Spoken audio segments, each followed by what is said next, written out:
should know. I have never really liked you at all.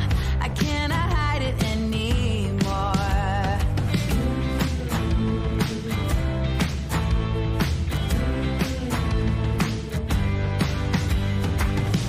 I've been thinking about the future, trying to forget about the past. So many ways that I could change for the better. Don't even know where to begin. If I allow myself to dream, will it be as good as it seems? Pull me out of this place in the middle, nothing more to embrace in the middle, If I try to climb up the wall, everyone can see when I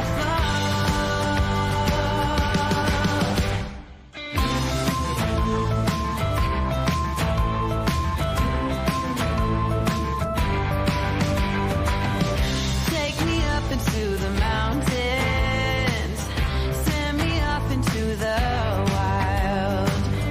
Misery is still a path I would choose if the alternatives are worse. I guess it's time to find a friend, one who will stick by to the end. Going out of my mind in the middle, wasting all of my time in the middle,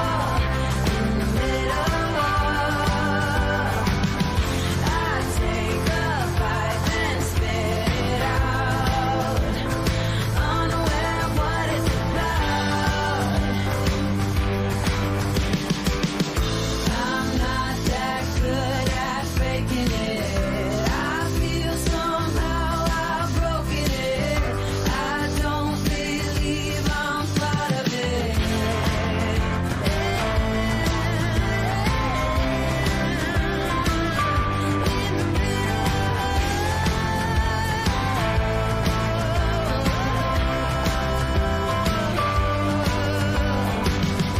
If I try to climb up the wall, everyone can see when I fall.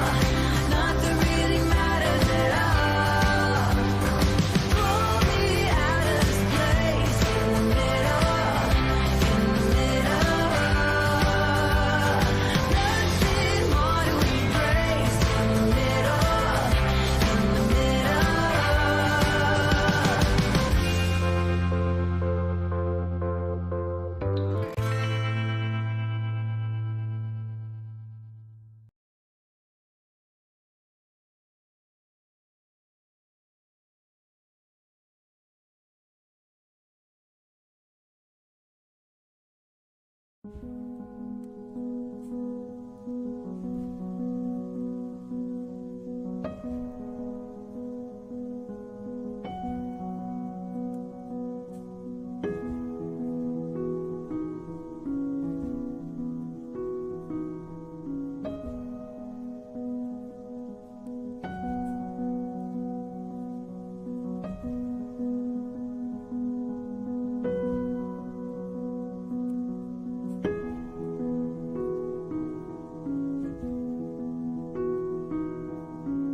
This is a true crime discussions channel. We speculate. This is all just speculation. Because it's true crime, it's for mature audiences only. There will be no children allowed, no exceptions. Everything on this channel falls under fair use. Please remember to like, comment, subscribe, and share. It's free.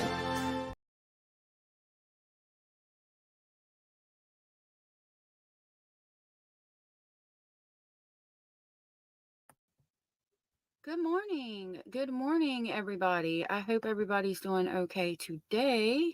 Hello, Jenny Jen and Solistic Glow and the Astro from Space. Aw, welcome. Good to see all my family members. Hello, Trixie. Hello. Hope you are all doing good today. This case is interesting. I pulled what I could find on it last night, and I do want to reiterate the fair use clause because I am going to have to use other people's things. Let me go ahead and show you this because I did try to pull information on this and was not able to. I actually tried to screen record this and could not get it to record. Oh, there we go.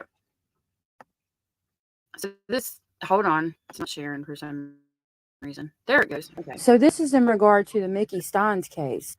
Hold on. Let me, I don't know if I can turn that down. So be careful. I'll have to re-upload this. It's kind of loud, but I did try to call and I'm just showing that point right now. I tried to screen record it, but it didn't pick up on what they were saying. So this is a case. I tried to call the sheriff's office in Whiteville, Kentucky, and they stated that their offices were going to be closed until October 1st. Well, it was October 1st when I called, and there you go. So this is in regard to the Mickey Stines case. I tried to call the sheriff's office in Whiteville, Kentucky, and they stated that their offices were going to be closed until October 1st. Well, it was October 1st when I called, and they still weren't answering the phone. So did they make everybody leave so they could audit everything in the sheriff's office? That's my question. I did try to screen record it, and it did screen record it, but it didn't pick up what it said. All it picked up was at the end, after the phone call ends, me saying, there it goes. There it went.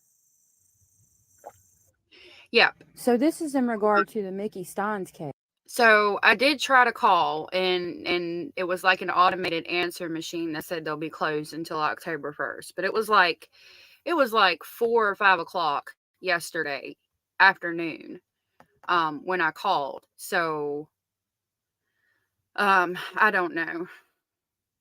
They were closed, and all I can think is that they're closed to do some type of audit to check all the files, all the information, all the things that they can get there at the sheriff's office. I wanted to start with this one, and I'm going to start about 8 minutes in. Again, I try not to play the whole video from other people because you need to make a decision. No, I don't need to make a decision, but thank you for that. I try to make the whole to where you'll go, subscribe to them and watch their video. So I'm going to try not to play the whole part. I do know I can go 8 minutes in, and that's kind of where I want to start at. So we're going to do that so that if you want to see the whole video, you can go visit them.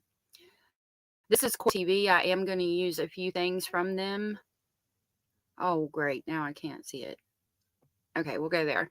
I'm going to use a few things from Court TV. Please give them a like and subscribe. Go check out this video. It's called How and Why Did a Kentucky Sheriff Kill Judge Mullins?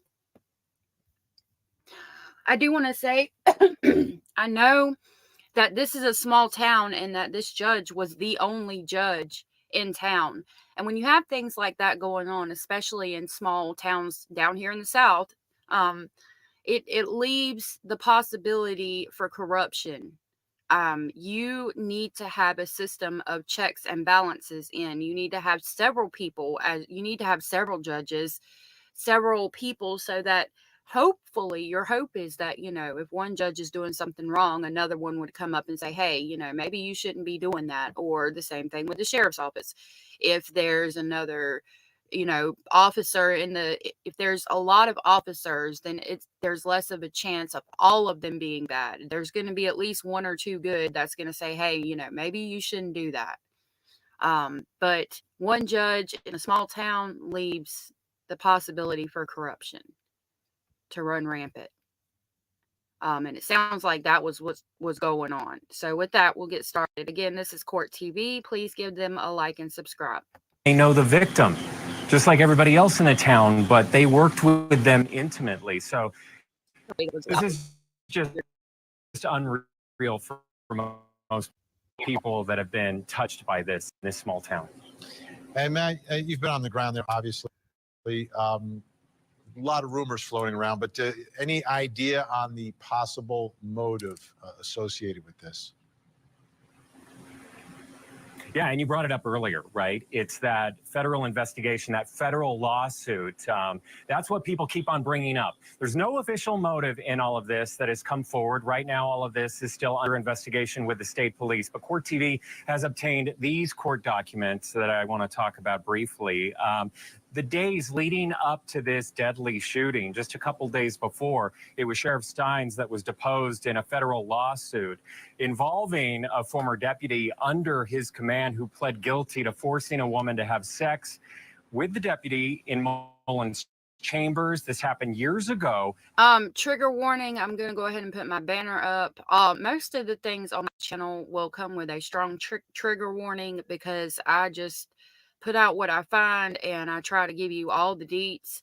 I don't try to sugarcoat things. So just when you come to my channel, just know that there's already a trigger warning in place. I'm probably going to redo my intro and put it in there. But again, trigger warning. Sorry that was loud too. I tried to turn it down some. Y'all had to let me know if you can hear it.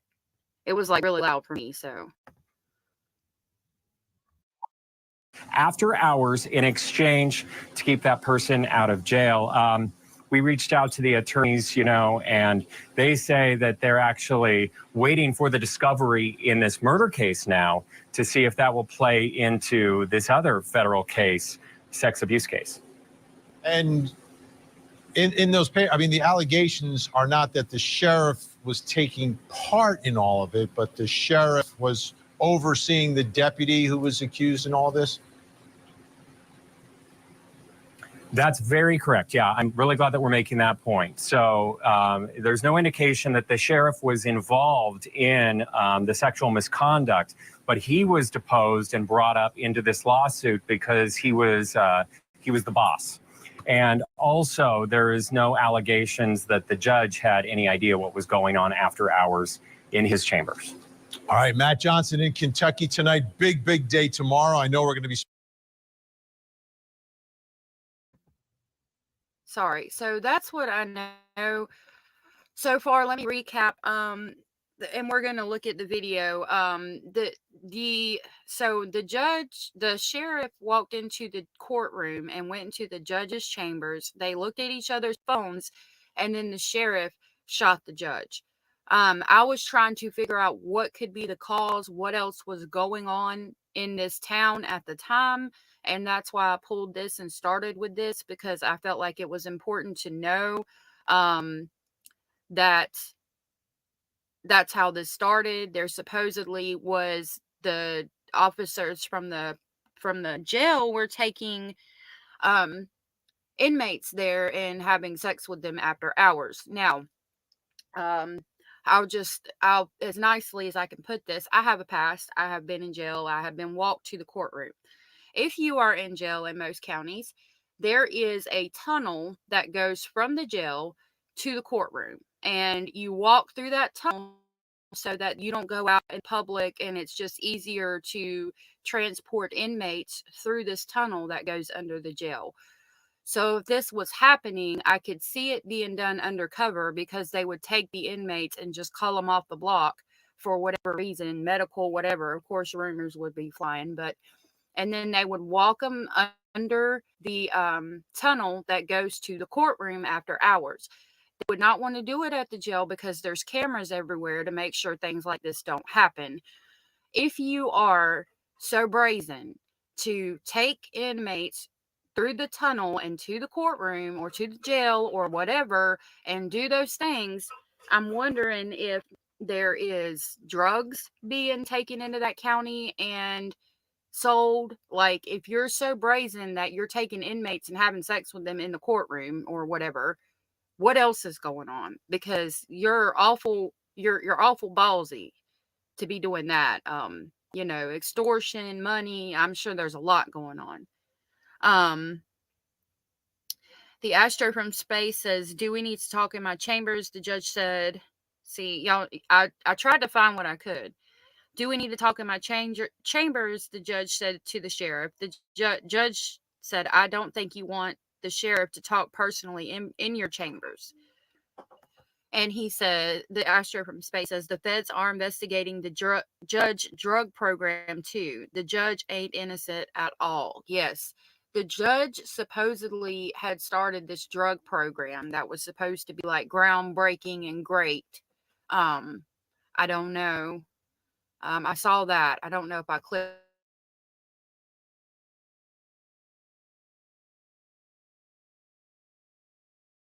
Be speaking tomorrow night as well. Thanks so much, Matt. I want to bring in a special guest joining us by phone tonight, the attorney who represents the woman suing Sheriff Mickey Stines. Ned Pillersdorf is with us. Ned, thanks so much for joining us tonight. Appreciate you having me.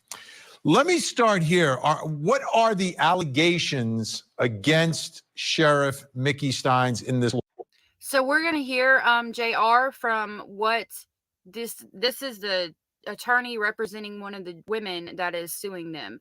Yeah, it would be that they were put out on probation or given bail without ankle bracelets to get out of jail. That makes sense. That would have been the reason. Astro says it's because higher ups letting it happen. Jenny Jen says, I guess some of that was going on in the judge's chambers. Which is why cameras had to be installed. Oh, I didn't know they put cameras in the judge's chambers if they did. I didn't know that because, yeah, usually there's no cameras in the judge's chambers, and that's why they would go over there, would be my assumption. Lawsuit. The allegation is that Sheriff Stines had a deputy who was also a bailiff who preyed on at least 3 different women in the context of the courthouse. The deputy actually pled guilty to sex crime, and some of the sex crimes were committed in the judge's chambers. Basically, what the bailiff deputy did is he leveraged his position as someone who controlled the ankle monitor program and basically told these women to have them go to jail unless they performed certain sexual acts with them. And this went on for several years. So, okay, I had not listened to this, and this goes back to what JR was saying. And good morning, JR. Good morning, everybody. So evidently these were going to be higher profile crimes. It's not just your basic larceny charge. It's a high profile crime where in order to get out, you'd have to be on ankle monitoring or heavy probation. They probably gave them unsupervised probation or something like that in exchange for sexual favors. Yeah, okay. So Astro said that's how we got to see the 6 to 8 pew-pews that happened. It was an undercover camera. Okay, so the feds were already investigating, I'm assuming, if they had an undercover camera in there. Local people say on Facebook that the judge was part of the game. I could understand that. I agree with that statement, and it makes me think that because we know that the sheriff looked at the judge's phone, tried to make a phone call, from what I understand, to his daughter. The sheriff tried to call his own daughter from his phone and then tried to call his daughter from the judge's phone. And then everything happened. I think his daughter's 17. Not sure. So again, this is the attorney for one of the women who said that she was asked to perform a sexual favor in order for being let out of jail or put on unsupervised probation, whatever the quote unquote end goal was. We named Sheriff Stines as a deputy in that our theory of the case is that he knew, or certainly should have known, of the predicate conduct of his bailiff deputy, who, as I indicated, pled guilty to at least 3 women lawsuit we filed is what's called a civil rights case. It's actually on behalf of one woman, Sabrina Atkins, who said the sex happened in the judge's chambers, and another woman who has since died. And let me ask you this: in this lawsuit, were there any developments this week in the lawsuit, or very recently in time, connected to the sheriff? What happened is Monday, Sheriff Stines was in my law office, and we took his deposition as to what he knew and when he knew it. 3 days later, we had the astonishing news that the sheriff killed the local judge. Yesterday, the civil lawsuit was put on hold, so basically we could try to figure out if any of these two events are connected. So you're investigating that. How would you describe the sheriff's demeanor that day? Well, in a sense, it was your typical civil lawsuit with your name fulfilled. It was tense, wasn't particularly friendly. And the allegations against the sheriff and his department are sweeping. We're basically saying they turned that courthouse into a brothel. What you need to understand is I'm a criminal defense lawyer. And so again, like I was saying in the beginning, when you have a small town, one judge, small police force, things like what he just said, turning the courthouse into a brothel, it makes things like that more possible because you're friends with everybody. There's one freaking judge, he's like the kingpin of the whole county. Whatever he says goes, and you can just run amok. You run the town. I'm sure there's drugs, money, prostitution, brothel activity, all of the things. I'm sure that it's going to be found. I don't know that I'll be able to pull it because it is a judge, it is a sheriff, and obviously the feds are going to have to investigate this. So I don't know how much information I'll be able to pull on it, but I am trying. And women here in Appalachia. Oh, sorry. If they're in an ankle monitor situation or a drug court, really vulnerable to sexual exploitation. They know the person controlling the matter can make a simple phone call to the judge and they're in jail. So what happened in this particular case is Ben Fields, the deputy who pled guilty, he leveraged that situation, that sex acts, and after we filed the civil lawsuit, and after we showed the Attorney General's office all the sexual text messages between Deputy Fields and with Deputy Fields and my client, they indicted Deputy Fields. And this past January, he pled guilty in his criminal case. So the civil rights. Hold on a minute, y'all. I've got a knock on my door, and it's a child, and I don't want them to hear this. Hold on just a minute.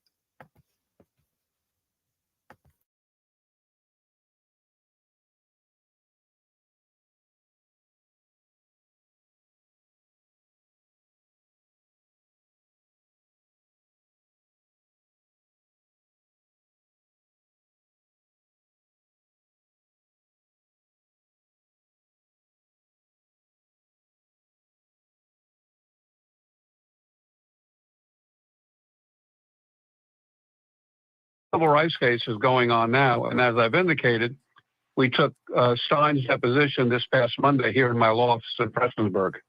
Was that a video deposition? It was just a regular deposition. So it's not. I'm wondering if it's recorded on video. Sometimes depositions where I practice in New Jersey, they would record them on video.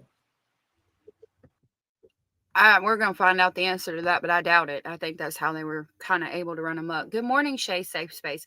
JR, you said it happens everywhere. Sometimes it kicks back my comments, but I said, I agree, JR. I think it would just be easier to do here in this small town.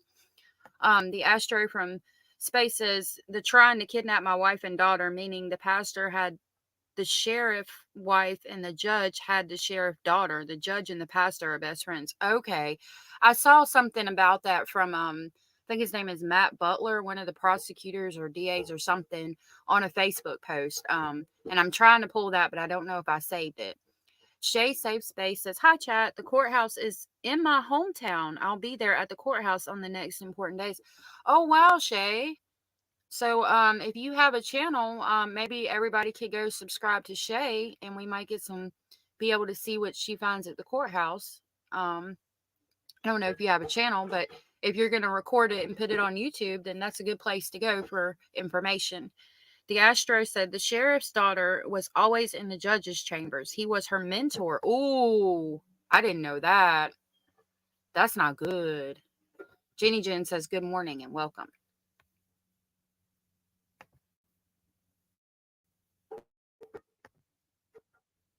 Now, this was just transcribed, but I did get a phone call the day after the astonishing shooting that the state police wanted a copy of the deposition. The deposition went on for 4 or 5 hours, and Stines was here in my office for about 8 hours.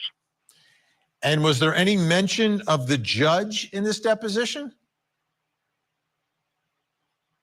Peripherally, I'm really uncomfortable talking too much about what was said at the deposition. You know, there's ethical rules about lawyers talking about evidence that might be coming out. In this case, in 2 trials, the civil rights trial and, of course, Mr. Stines' trial. But, you know, clearly as I indicate, this was a sweeping lawsuit we filed. We're basically saying that the sheriff and probably others. I'm sorry that it's cutting out. That's on his end. So Shay's Safe Place says, I know Judge Whiteholt, and that I do believe, from what I understand, that's the new one that's going to be over the case since the judge is now deceased. That was for that town. And she says, I know Judge Whiteholt that's over this town. He's a tough one.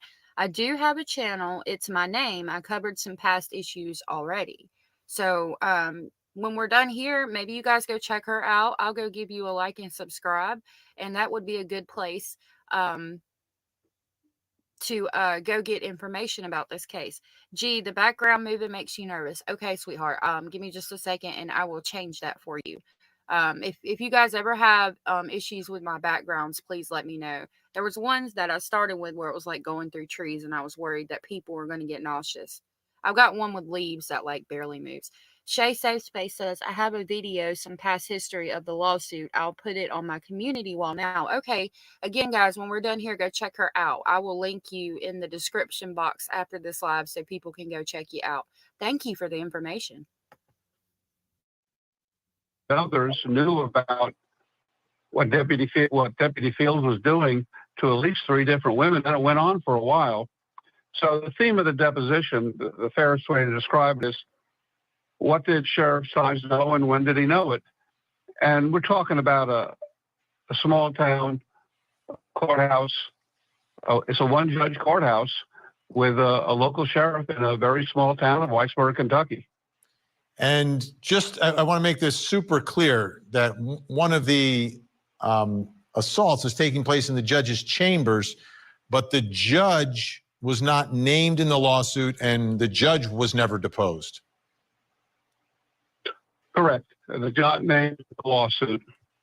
But, you know, one wonders of the timing after this deposition Monday, which it's hard to describe, but after I filed the lawsuit, Ms. Fear, when I was in Letcher courthouse, changed. They were pretty bold allegations we made. And, you know, frankly, I was uncomfortable being in that courthouse. In fact, when I asked Judge Mullins to recuse from the criminal case going on against one of these, the lady who was victimized, he certainly hesitated in getting out of the case. And I thought he should have gotten out of the case automatically. And as a result of the atmosphere, I declined to basically practice law in front of Judge Mullins again. Wow, that's interesting. So he's saying that there was a case that came up that was like kind of involving that judge, and he said, you know, you need to go on ahead and recuse yourself from this case because you're involved. And so it looks like there could be a personal motive or a personal vendetta or something to that effect if you are the judge presiding over this case. And the judge was like, yeah, I don't, maybe, possibly, I'll think about it, but not really. And it frustrated this attorney or put him in fear so bad that he just stopped practicing law in that county. That is amazing. That's crazy. Shay Safe Spaces on her community wall. She says there was no need to sue the judge, just the sheriff's office. Okay. Okay. He was very reluctant to get out of the lawsuit, and I thought it was automatic, and that the allegations my client had filed in federal court basically alleged the judge was likely a witness. I mean, the sex occurred at least twice, once in his chambers and once in the bathroom in his chambers. Wow. So you, from your perspective, want to investigate and have time to see if there's any connection here. And it looks like the criminal investigation is looking towards you guys as well to see if there's any connection. So what are your thoughts about when it will become clear what the motivating factor of the shooting was, based on your experience? There was an interesting court order entered, I think yesterday, that basically all of the parties, including my clients and the sheriff, and we did name Officer Fields, the judge basically said this case is held in abeyance so the parties can figure out if there's any connection between these two events. Wow. I don't know. I mean, when the shooting occurred, my first thought was, did this have anything to do with the allegations? There's been some public media reporting that apparently Sheriff Stines made some sort of cryptic comment that this may have had to do something to do with his wife or daughter. That's what everybody's wondering. We've seen her all over the internet. I had a video that showed her maybe for some Halloween thing in the back of the sheriff's car, and I'm going to play that next. But from what I think it was the Astro who said it, somebody just said in the comments that the judge was her mentor. And then if I'm going to tell you, look, I'm going to tell you what, if I try to call my child, my son, because I'm a female, or if I'm a man, my daughter, whatever, my child, from somebody's phone, they don't answer for me, but they answer for somebody else, and I'm thinking something like this is going on. If it was going on that the sheriff's daughter was being abused by the judge, some 54-year-old man is messing around with your 16, 17-year-old daughter, and who knows how long it's been going on, right? I can't tell you that my reaction would be different. And I think a lot of people out here are feeling the same. Now, some people have said, it's either he was messing with the wife or the daughter. Let me just tell you, if it was your wife, yes, it would upset you. Yes, it would piss you off. But I don't think it would piss you off enough to shoot somebody. I mean, hey, it happens every day. But you've got to think about the mentality of the sheriff. I think he's going to have a demeanor of, okay, well, since this is going on, I'm going to go get a divorce. However, if it is your child, your baby girl, yeah, I could see him doing that, because I think I might do the same thing, to be honest. In that position, I think my reaction might have been the same, if not close to it. I don't know. But one wonders, 3 days after we took this deposition, which the allegations are, from our perspective, serious. And, in fairness to the defendants, they deny the allegations. 3 days later, you have this astonishing event. Have we ever had a sheriff before kill a judge in the courthouse? I mean, this sounds like a John Grisham thing. It does. I'm trying to rack my brain to see. I've had sheriffs. When I saw this yesterday, two songs popped in my head. The first one was the Bob Marley, I shot the sheriff, but I didn't shoot the deputy. That's why my title was the way it was. And the second one, I can't remember how the song goes, but it's a Reba McEntire song, and it talks about politics in the South, and she says the judge has blood on his hands. That was the other song that popped in my head, but I was like, that's probably not accurate for YouTube, so I'm not going to post that one. Go after other sheriffs years ago in Georgia, but it was more of a political thing. This would be much, much different. Let me ask you, Ned, because you're a criminal defense attorney as well in Kentucky.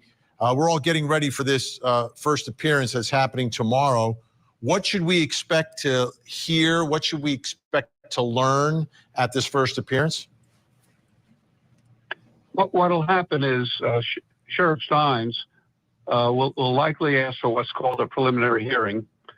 And because he's in custody, that'll have to happen within 10 days unless he waives the time. The case has been transferred out of the county to a place called Carter County, which is actually about an hour and a half away. And they've already appointed the local Carter County judge. So it's far away. The local clerk's office obviously recused themselves. The prosecutor recused. And there is no judge in Letcher County today. I was glad to hear that, although I do find it normal for something, you know, when you have something as high profile as this, of course, they're going to switch the venue and to another county. I would hope they would do it in another county, maybe all the way on the other side of the state, because my concern would be that surrounding counties are involved in the issues as well, and that some of them might have had their hands in what was going on in this county. So Sheriff Stines, has a right to what's called a preliminary hearing. Those are generally held within 10 days. Or what could happen is they could immediately go to the Letcher grand jury, which, given the nature of the case, might be problematic, and seek an indictment, which would prevent the preliminary hearing. But in the real world of practicing criminal law, preliminary hearings, that's where you learn a lot about the case. And there certainly is a lot of interest. And certainly if I was representing Sheriff Stines, which I obviously can't do to the conflict, I would want a preliminary hearing to hear what the evidence is against him. And there's certainly a whole bunch of people in Appalachia who are shocked and I would say traumatized by all of this. Yeah, I think you described it right. I don't know if we've ever heard of this fact scenario in decades of covering trials here at Court TV. And so one final question before you go. Sheriff Stines, it seems like and this is someone who knows what's going to happen when you fire your weapon and take the life of a judge. Do you suspect that there's a chance that he could just, not in his first appearance, but just plead guilty? No, that won't happen. I'm sure that won't happen. Okay. No, if you believe what's been reported in the media, apparently they looked at each other's cell phones, and that apparently, pardon the pun, was a triggering event. And I understand there's a video of that, no audio, but frankly, he couldn't plead guilty tomorrow if he wanted to.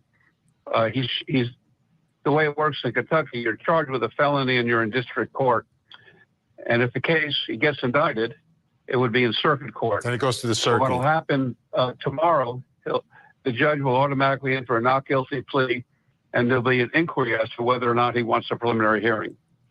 And I suspect he will. Ned Pillersdorf, we're going to be calling you a lot on this case. I hope you'll come back and join us. I appreciate you having me. All right. Thanks so much. Wow. A lot of information there. All right. So yeah, I was talking to, I think somebody, JR, and I was saying, they said, if you're losing your wife, daughter, and job for what a powerful sicko has done. And I said, that's a great point too. I still don't think you would actually red rum someone unless it involves a child. And then for some reason it'll reject my comments. But I said, and even at that, you'd have to know you would be the only one that could do it, make him pay for what he's done. So I'm wondering if the sheriff was thinking, even if I take this to the proper people, with it being so corrupt and the judge being the one, is anybody actually going to even pay for this, or is it going to get swept under the rug? And if he thought that, is that maybe why he took it into his own hands and said, I've got to be the one to do it, and then did that? Yeah, Shay Safe Space. Oh, I heard that they married sisters too. I'm going to pull that up and we'll listen to that real quick. So let me find that and I'll pull that up. For now, we will watch, I have to do it on my phone. We'll watch this video I have. So we got everything from that. That again was Court TV. I saw this video right here. It's only 1 minute and 26 seconds. But this is what I believe to be his daughter in the back of the car. I'm assuming it's some kind of little Halloween thing. There's no other way they could have done it.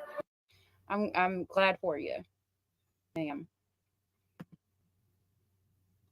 Okay, hold on. Has been charged with fatally shooting a judge. You may have heard about the Kentucky sheriff who's been charged. This is Inside Edition. Please give them a like and subscribe. This is fair use. We'll watch this real quick and I'll pull up the other one. With fatally shooting a judge in his chambers. That crime has shocked the small town where the murder happened, and it couldn't be in starker contrast to some of the video that we uncovered of the sheriff. It's shocking video of a local Kentucky sheriff who's been charged with shooting a judge to death. In the video obtained by Inside Edition, you can see the accused sheriff lip-syncing with his daughter inside his patrol car. She's in the back seat wearing an orange t-shirt. Now the choice of songs is raising eyebrows. It's Eric Clapton's version of Bob Marley's iconic I Shot the Sheriff. I shot the sheriff, but I didn't shoot the deputy. When they're finished, they break out into They I are Fought saying the Law. Appalachian Law.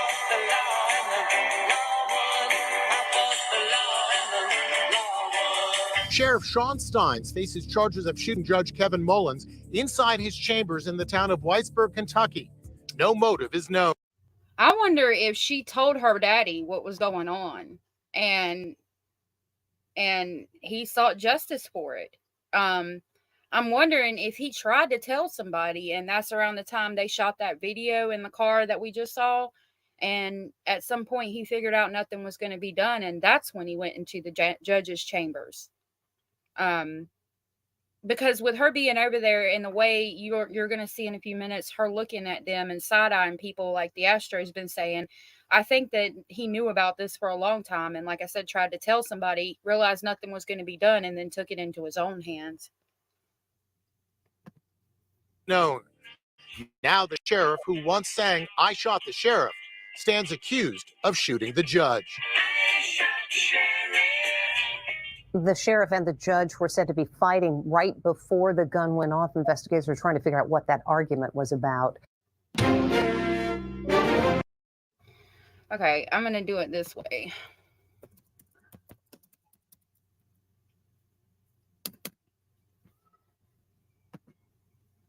Give me just a second and I'll have that one video pulled up.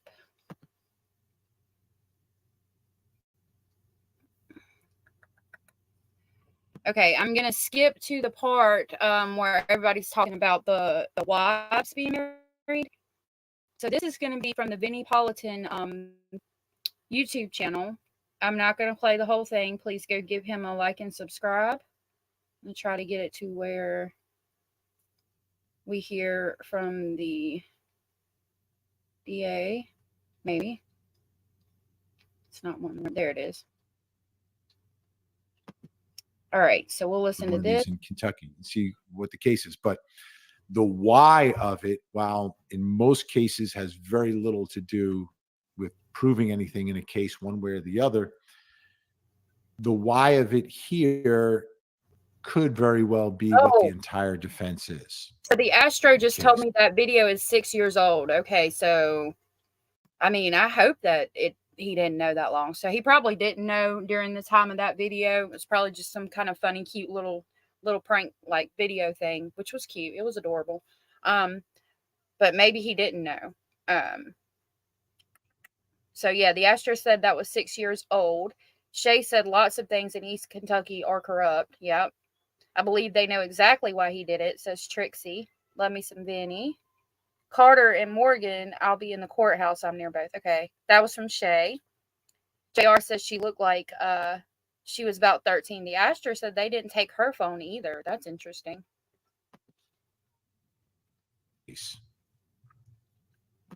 So now the same lawyer here addresses the rumors and gossip. And to me, this is just the day after. So locally, very quickly, everyone was talking.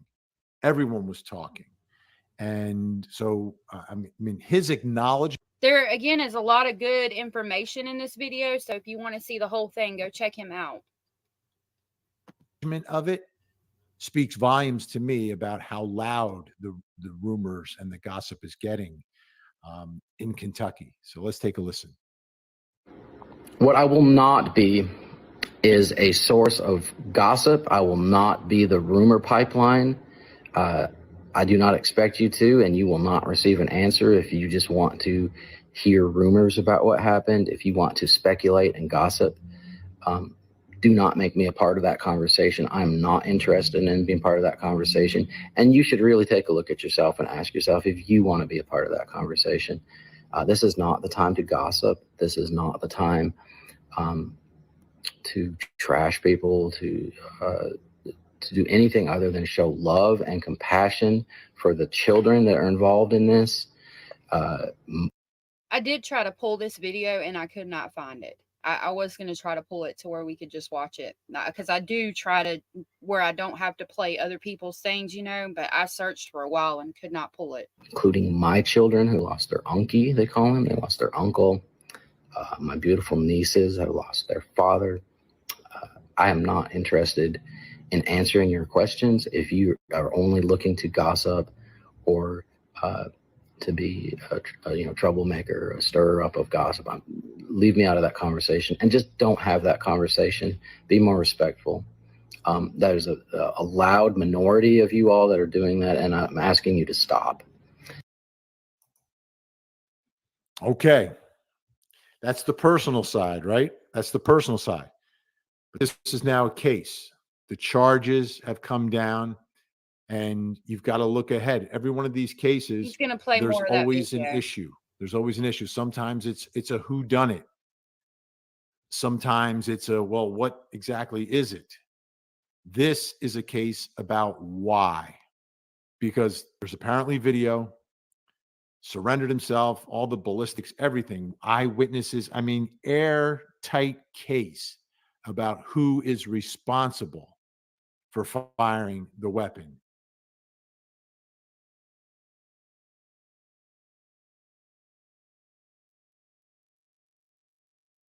There's a part in that where he mentions Being their reported, sisters. and it's being reported by all the local news and national news. So I'm trying to find out. And then it all ends with they're still trying to figure out why.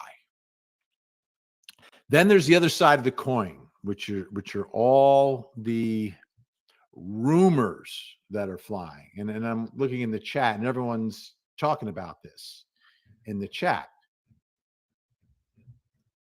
Everyone's talking about it in the chat. You know, what could this be about? Is this about, a love triangle? Is this about a family member? And we just don't know. But the rumor mill at this point is part of the story, because it's part of a drumbeat that is starting to pick up in terms of volume and all right, I think we intensity. got what basically I wanted. So there's something else. He basically states how they're all related. And that was kind of what I wanted to pull out about that. The sisters and wives, the wives of them being sisters and things like that. So okay, this is going to be, I'm going to play this. This is a Letcher County official talking about what happened. From everyday fashion? I'm not really into fashion, but thank you. Just not my thing. Appreciate the offer. So this is again, a Letcher County official. This is going to be from News Nation. Please go give them a like and subscribe. We're going to listen to this, and then we'll go over the hearing from yesterday. What occurred or why it occurred. I know our county is going through right now. Can you walk us through the day and the hours leading up to the shooting, about what these two men did? I have no information at all about what occurred or why it occurred. I know our county is devastated. We've lost 2 county officials, personal friends of mine for years. I've worked with both men closely throughout their careers. Was there any animosity? Was there any acrimony? Was there anything that you knew about that did not seem right about the relationship between these two men? None at all. None that I knew of. I didn't know of anything that. So, Mike, I just detailed that there had been this deposition that the sheriff had sat for about this terrible crime that one of the sheriff's deputies had pleaded guilty to, and that potentially the judge had some information. Does any of this comport with your knowledge of maybe some consternation between the sheriff and the judge because this lawsuit was ongoing? Not that I know of. No. I know both. So the sheriff didn't. Go ahead. I know both men personally. That they didn't. Either one told me anything that they had a problem with the other, that anything was going on. Both of them has been good for our county and community. The whole county is just devastated over it. Both men have been active in the community. Is the whole county, including you, completely confounded by how or why this happened? Of course, yes. Nobody has a clue. No one has a clue that I know of. We're just,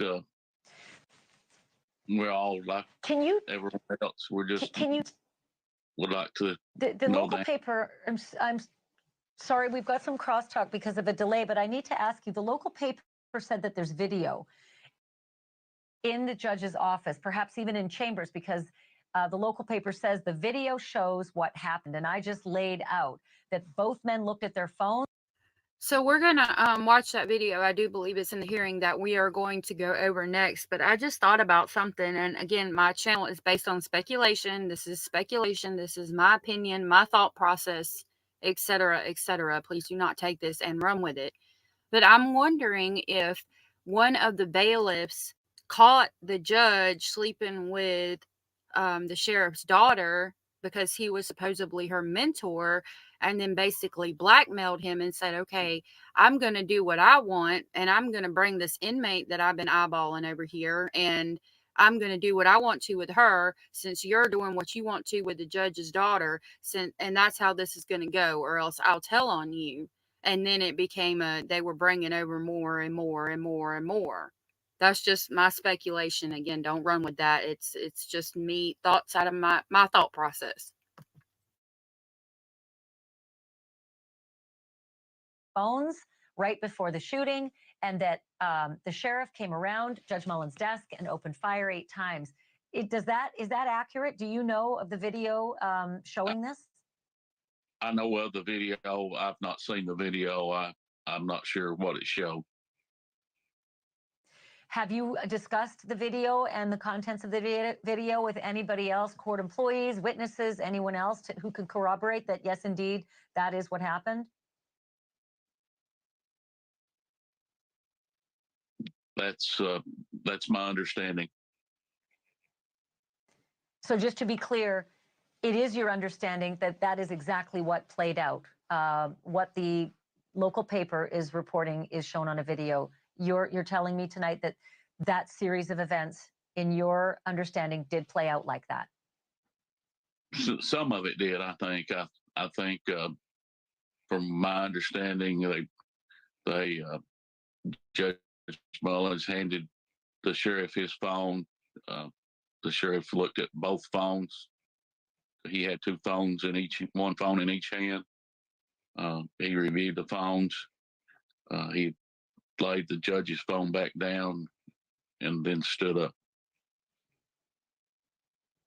They had been seated prior to that when this phone exchange happened? Yes.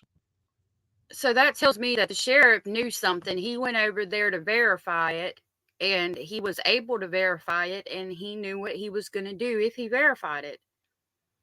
And that's what happened, which unfortunately would mean that they could charge him with premeditation, but he might be able to prove that he didn't. I think there's some kind of charge, rumor has it, that where he could possibly get out of this because of some kind of law in Kentucky. But going back to the premeditation, he did have the gun on him already. So maybe since it was his service weapon and he didn't take an actual pew there, maybe they can say it wasn't premeditated. But It appears that it was to me.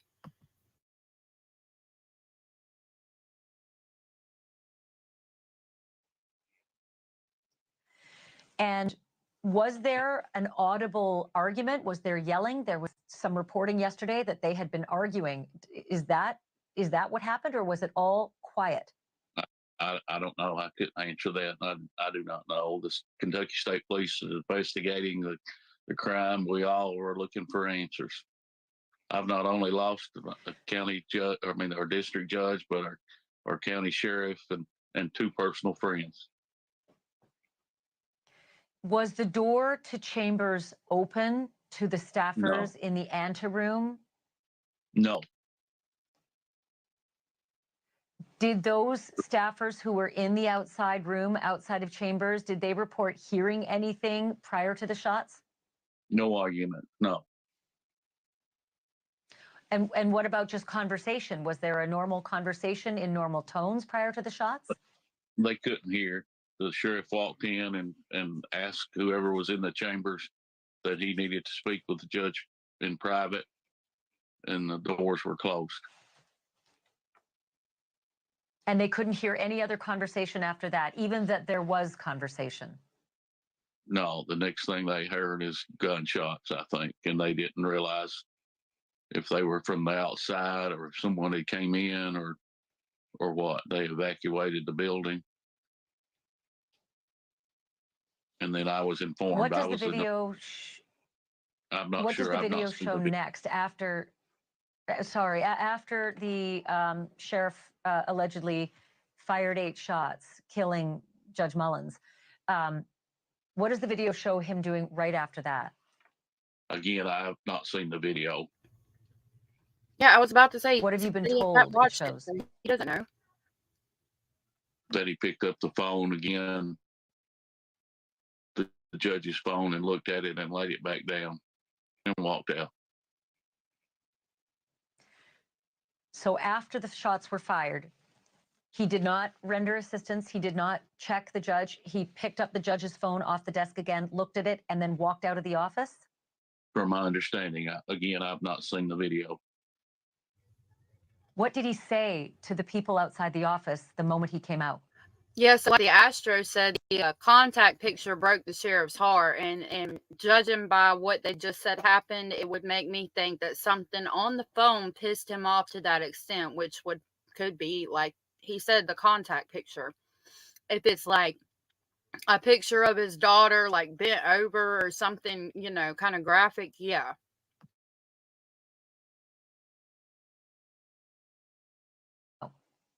There's no one there, I don't think. And so where did he walk to after he left chambers? He exited the courthouse. He didn't come into contact with anyone in the courthouse until he came outside on the front steps? He came out a side entrance, turned and walked back in the front entrance. When he walked back in the front entrance, what happened after that? What was he doing going back into the courthouse? The first responders were responding. Of course, they probably thought he was there to assist them until he walked back in the courthouse, back into the courtroom, is my understanding, and laid his revolver or his pistol down. So he surrendered immediately afterwards. He knew it was over. I'm glad he surrendered immediately afterwards. I mean, and that's going to go good for him in the case that he did that. On one of the tables. At the very front of the courthouse, he laid is that his service revolver you're saying, or his service pistol? In the courtroom. He walked back in the courtroom.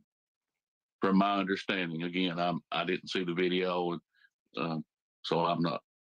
It was just my understanding that he walked back in the courtroom and took his pistol out and laid it on one of the attorney tables.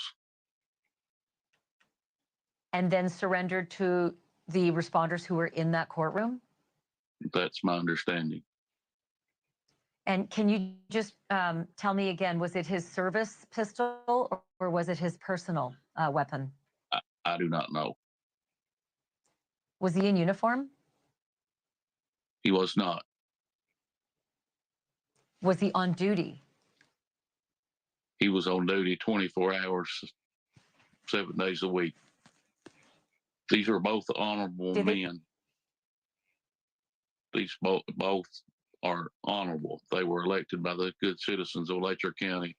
They both served admirably. Somebody involved isn't honorable because that's why it happened, sir. In their positions they held. Sheriff Stines fought the drug epidemic with everything he had in him. He worked 24 hours, 7 days a week. Judge Mullins was a very strong component of, instead of incarcerating individuals, after years being on the bench, he realized that it wasn't working, and he was working along with Sheriff Stines to get people in treatment and giving them a second chance. So, Mike, I'm glad you said that, because one of my big questions has been, because the judge had a different viewpoint on incarcerating people with drug offenses and favored instead rehabilitation, was that a point of contention between the sheriff and the judge, or did they work together in concert on that theory? They worked together, hand in hand. Sheriff Stines would take them to treatment. He would offer people to come into his office and voluntarily go and not be arrested to treatment. Do you suspect then? Do you suspect then that any consternation that may have led to this shooting then is? So that's questionable. Are we taking people that are committing drug offenses and supposedly getting them treatment after they have performed sexual favors? Could that be a possibility, a speculation? Is likely from the other issue, and that was what the federal lawsuit was about, and the criminal case with the other bailiff and sheriff's deputy. Is that what you suspect this is then about? I have no idea. I don't want to speculate. There's two families that's lost loved ones. Our county is devastated by this loss. We're a strong mountain community. We've been through a lot. We had a July 2022 flood devastated the county. Both men delivered supplies to flood victims. I have no idea what happened. Mike Watts, I reiterate my condolences to you having lost your friend, and then I am so sorry that you're going through this additional trauma of dealing with whatever it was that may have driven the sheriff to do this. I know it's alleged right now, but my goodness, these facts are troubling. Mr. Watts, thank you. I'm going to call on you again. I do appreciate this tonight. Thanks for watching. Go to joinnn.com to find News Nation on your screen. And don't forget to click the red subscribe button below to get more of News Nation's fact-driven, unbiased coverage. Okay, so now we're going to check out the hearing from yesterday. Back in 2022, I lost two very important people in my life. Big figures. I'm sorry to hear that.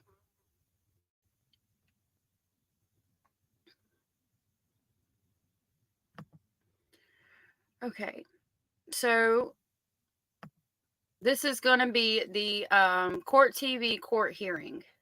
Please go again, give Court TV a like and subscribe. I like to see him walking in.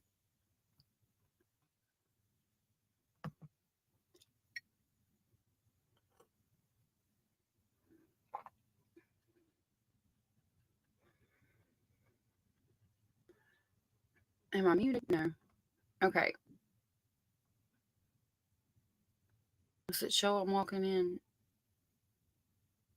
It looks like it's just a lawyer and a sheriff. Okay. So let's go here. I'm assuming it's still muted because I have no volume. And my volume is on. Usually they don't have volume in the beginning here. He looks, I don't know, he looks ready to handle it. I wonder how it's going, because if he's in the same jail with people he's locked up, I wonder how that's going. I'm assuming they'd have him in protective custody, but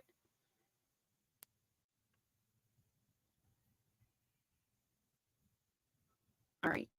So I'm going to skip forward. Oh, we can look for the daughter in the audience.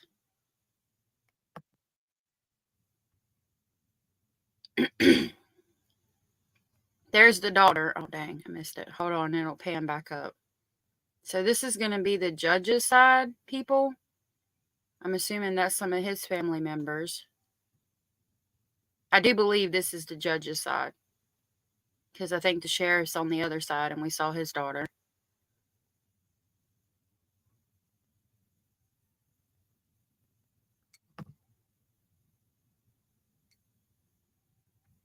This right here, that's the judge's daughter.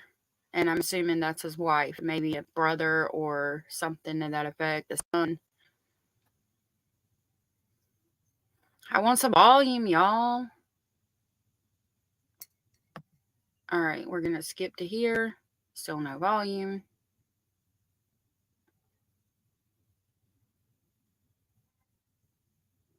That's the all rise, and they're going to tell us the name of the judge, which Shay said it was.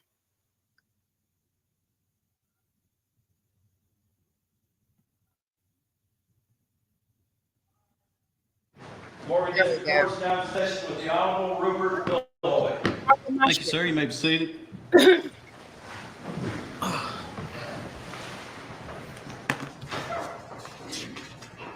I'm going to call the case of Commonwealth versus Sean Stines, 24F147, on for preliminary hearing. Is the Commonwealth ready? Yes, sir. Is the defense ready? Yes, sir. All right, call your first witness. Commonwealth's Clayton Stanford. All right, Mr. Stamper, if you would. Raise your right hand for me. Do you swear affirm the testimony you're about to give is the truth, the whole truth, and nothing but the truth, so help you God? I do. Yes, sir, I do. Thank you. You may be seated. Sorry, y'all. You state your name correctly. Clayton Stanford, And how you spell your name? ClaytonStamper. Joe, how you're employed? Well, he's a stamper. I'm sorry. How are you employed? I'm a detective with the Kentucky State Police assigned to Post 13 Hazard. How long have you been employed in that capacity? I've been with KSP a little over 24. I wonder if he's the office designated stamper person that stamps all the paperwork. 4 years. All right, I'm going to stop now. Detective since 2006. And have you, in the performance of your duties as detective police, have you investigated the death of Internet's cutting out. Kevin Let me Mullins? Yes, kind of young I on did. the internet. And can you tell us on what date that was? It was September 19th, 2024. In investigation of that death, were you able to determine who killed Kevin Mullins? Yes. And how were you able to do that? Video surveillance footage. And did you retrieve that video surveillance footage? I did. You know, at this time, the company moved to play video footage. All right.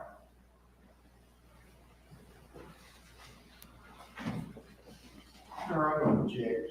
Approach. Yes, approach the bench.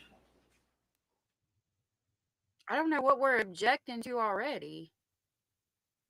I was hollering at the youngins, so I don't know if I missed something, but I don't know what there was to object to in just the job description there.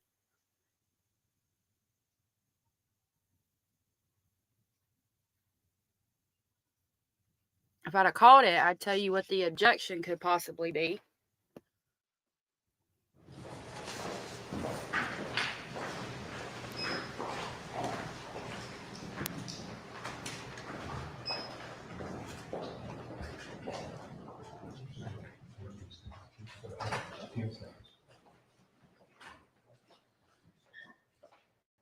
Oh, reference the video. Thank you, Jenny. See, my mod is on top of it. I love my mod. Jenny said referencing the video. Okay. So I could see, yeah, Solistic Glow too. Thank you. Playing of the video. Thank you. Yeah, I could see why they would object to that, because they don't want, so the sheriff is not going to want that to be seen necessarily, because it depicts him shooting the sheriff. I mean, it depicts him committing the crime. That's one reason. Another reason is there's all these people in court, and it might not be necessary for the preliminary. Well, it kind of is, because of the charge is murder in the first degree, and that is a video of him committing murder in the first degree. So, but I could see the objection.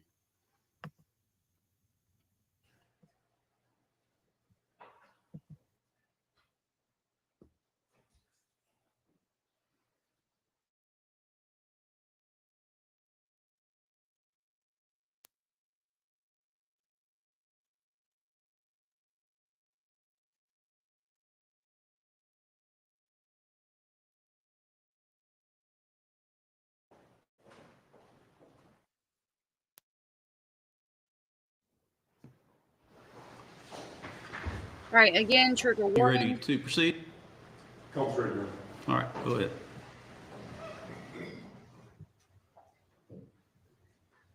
Trigger warning, trigger warning.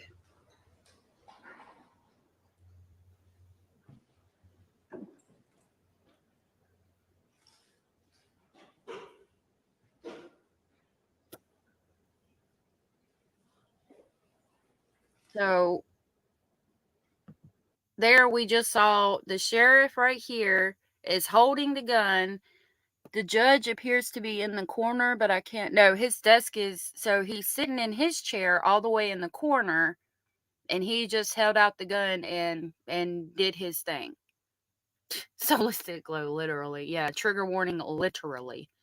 Yeah, I mean, that's pretty cut and dry.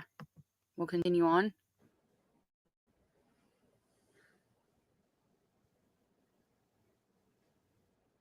Okay. So he walked around, I can imagine, okay, he walked around, moved the chairs, and now he's gotten closer and is doing it again. I could hear, like, in my mind, I could hear him saying, I bet you won't do that again now, will you? Or something to that effect. He said something and then continued on, got a little closer.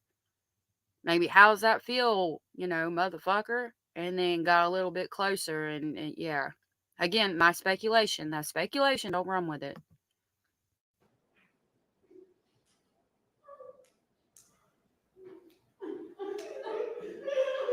Just making sure he got him.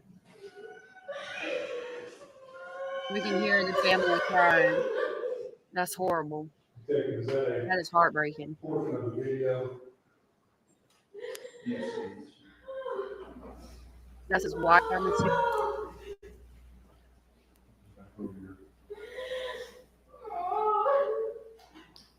And will you ever identify the party that we saw in that video? That was Sheriff Mickey Stines and Judge Kevin Mullins. And also, who had the firearm? Sheriff Stines. And then Judge was also in his black robe. Yes. Do you know what portion of the courthouse that is? That is the judge's chambers. And where's that located at, physically located? In the Letcher County Courthouse. So I'll have you on. Would you like to cross-examine the witness? I would, Your Honor.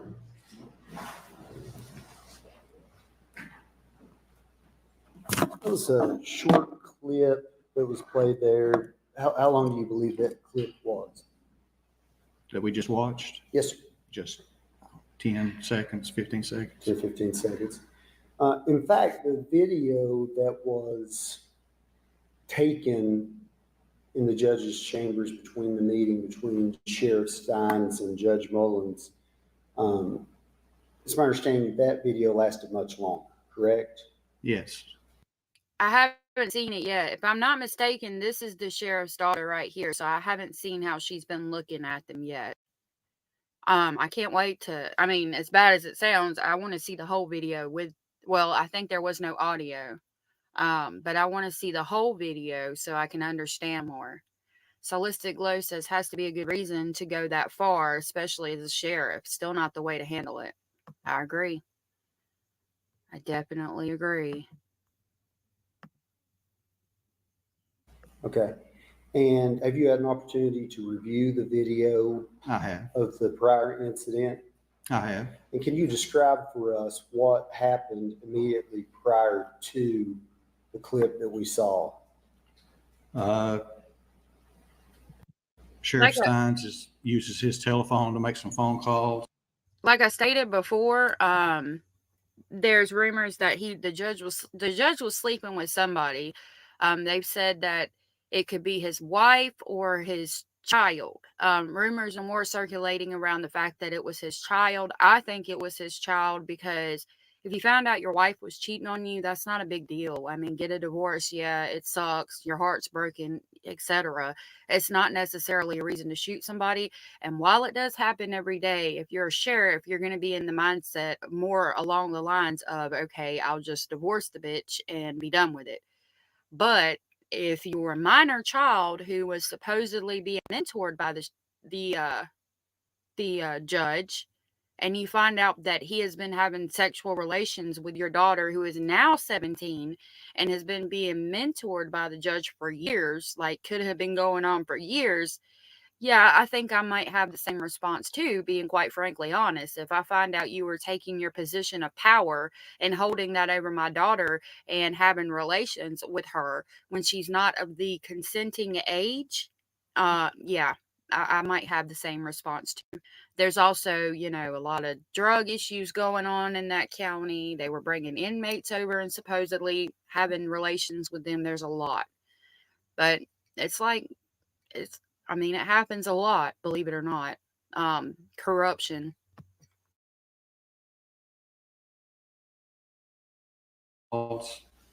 He then borrows Judge Mullen's cell phone and appears to make a call on that. And that led to what you just saw.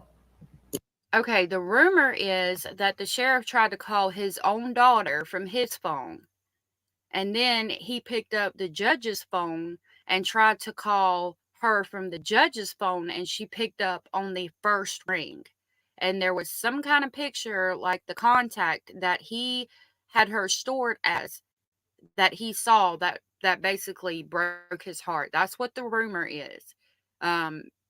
Now, if he tried to call his daughter, she didn't answer, and then he thinks this has been going on. He picks up the judge's phone. He calls his daughter from his phone, and she picks up on the first ring, and he sees blown up on the phone what the contact picture is, and it could be something graphic, her in a short skirt, her doing some kind of provocative pose. Who knows? But that would make sense. Now, I might lose my mind too. Asher said that's why they said they're trying. Solistic Glow says, notice they only have hearsay before the video. Right. Good morning, Paranormal Rooster. Good morning, Paranormal Rooster. If Chris Hansen had known about the minor situation, this case would have been handled a long time ago. Just saying. And he says hi to Jenny Jen. Yeah, they only had hearsay before the video. But when they play the video, that's not hearsay anymore. Going back to what Solistic Glow said. Okay. So it's my understanding there were some people who were having a meeting with Judge Mullins prior to the sheriff's entry into the chambers. Is that correct? Yes. Have you identified those witnesses? I don't know the names of them. There's about approximately 4 people in there. Then Sheriff Stines enters the judge's chambers and everybody else clears out. You don't know their names? Not right off, no. Have you prepared a report? In the process, yes. You're in the process of preparing a report? Yes, a lot of information. But you've not spoken to any of those witnesses? I've not directly, but they've all been interviewed. There's recorded interviews of those people in the case. Okay, so other officers have spoken with those 4 witnesses? Yes. And what is your understanding of what those 4 witnesses have said? I don't recall. You have no idea what they said? No.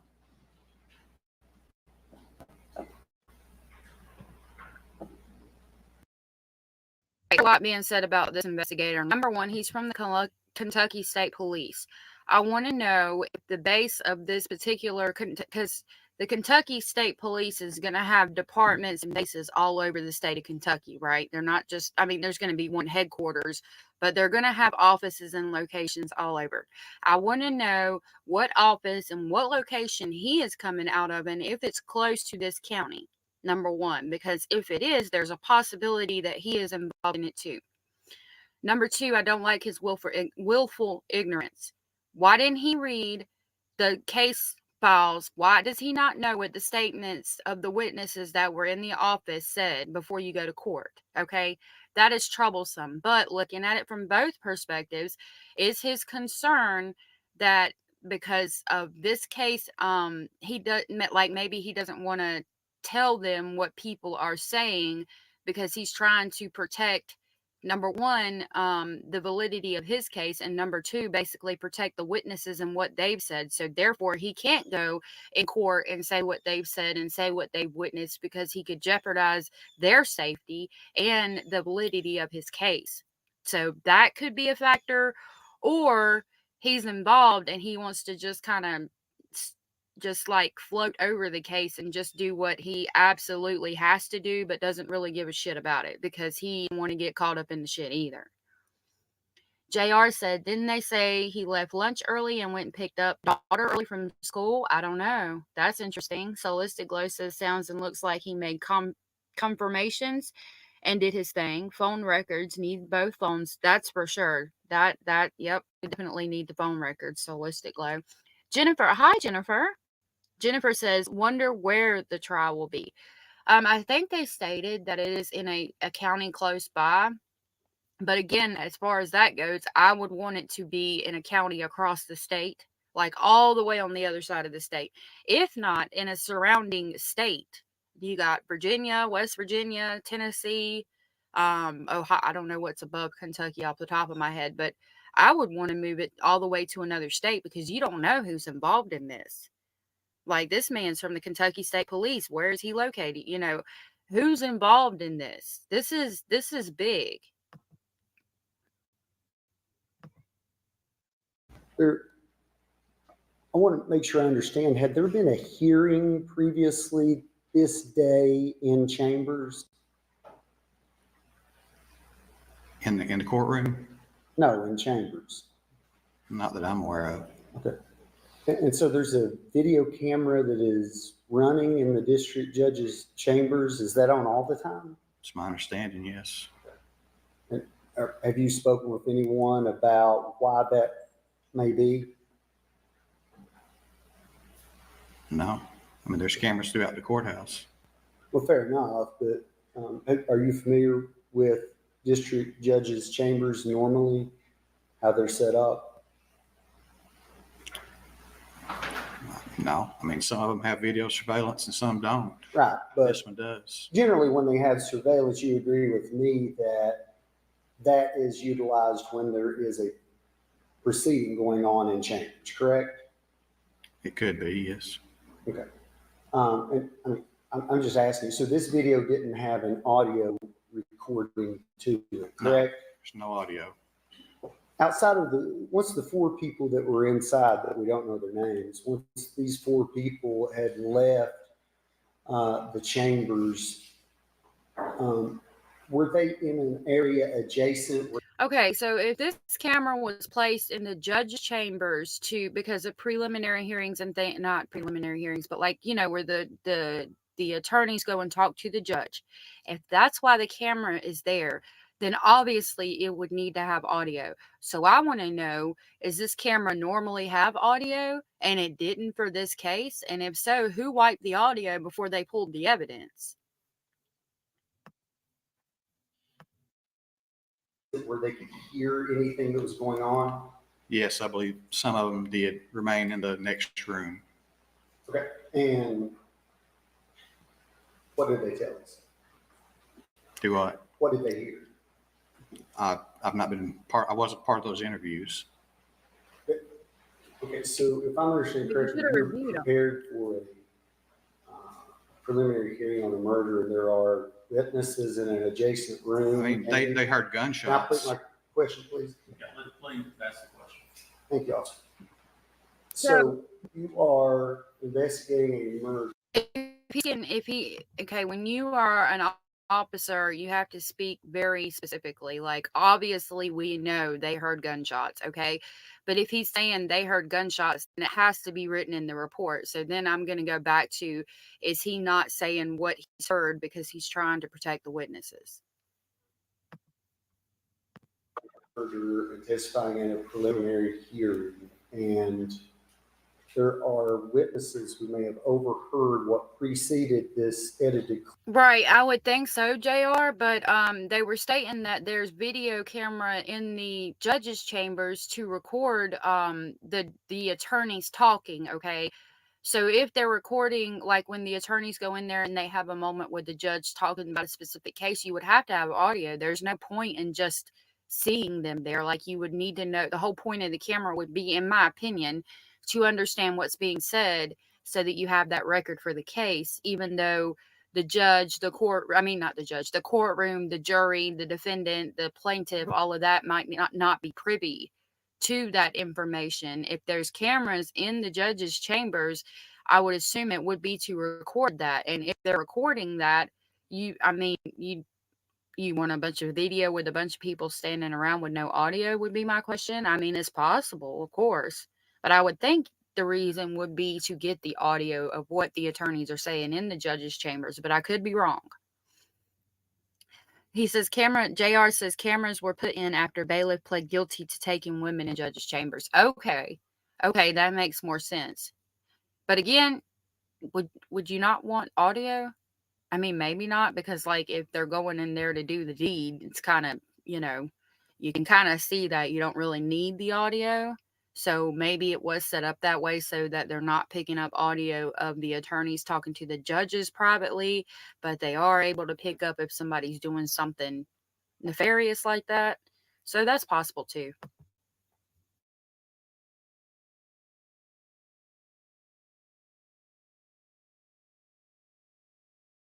Clip, yet you can't tell us today anything that they said. I've not personally listened to those interviews. I've talked to the other officers that did those interviews.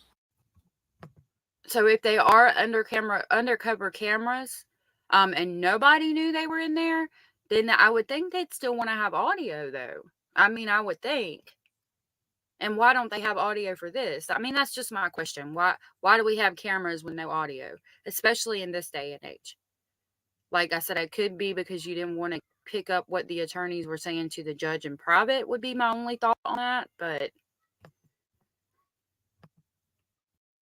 Fair enough. And I mean, we're here at a preliminary hearing, as you know, that you can testify to hearsay. I'm asking you what they said. They heard gunshots. Okay. Was there any statements that they overheard? No. Were there raised voices?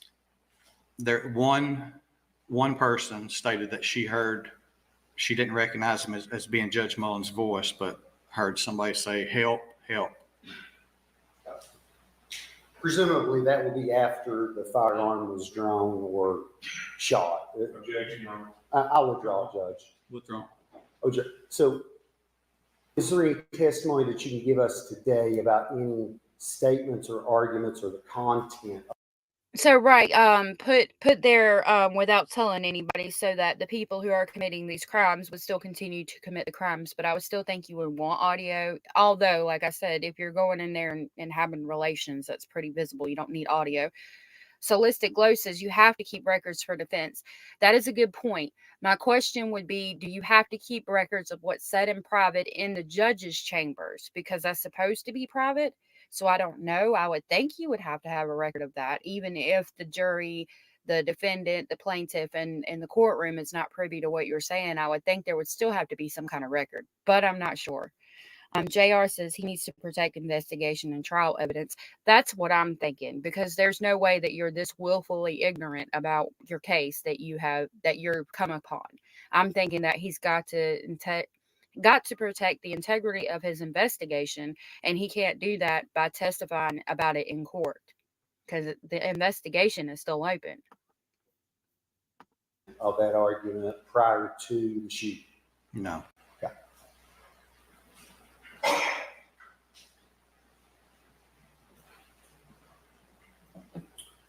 I want to ask generally, so did you process the scene? Are you the lead investigator on this case? I am. Okay, so as a lead investigator, I would presume that you would have secured the chambers and evidence once you arrived. I was part of that, yes. You were part of right? But you're the lead investigator, so you be in charge of those duties and delegating what should be done. Is that No. fair? No, I don't delegate what's done. Okay, so you're the lead investigator. What does that mean? I'm the case officer. Okay, so you're carrying the case. So I want to make sure I understand. Had Judge Mullins been removed from chambers when you arrived? No. Were you able to ascertain, did he have a firearm on his person? We did not locate one. You did not locate one? No, there's not one in the chambers. Okay. And there was none on his person? No. Okay. All right. Who was the first person to arrive on behalf of law enforcement to investigate?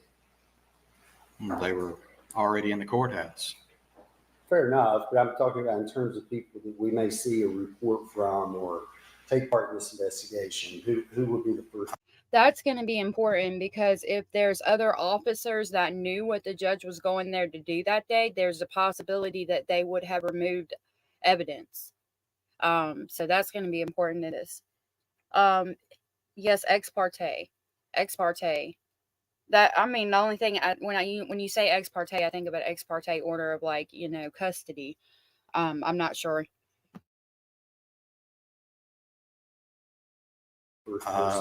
I believe Trooper Jason Bates was the first KSP personnel on scene.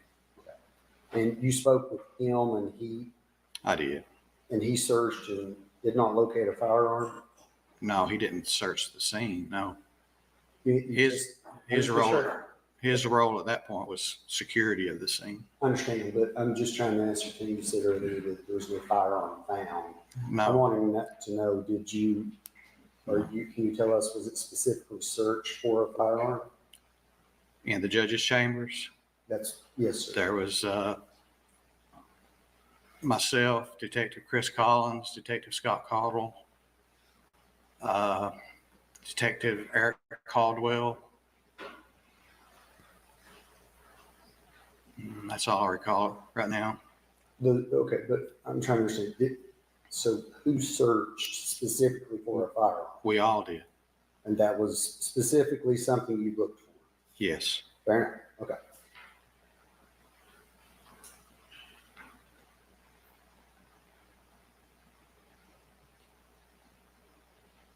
Of course, your investigation, did you ascertain that prior in the day there had been a lunch meeting between Sheriff Stines and Judge Mullins? There was. Pardon? There was. Okay. Sorry, I couldn't hear your response. I wasn't being trite. So I wonder if at this lunch meeting he brought up whatever the issue was that he was having. Maybe possibly speculation again. The judge denied it.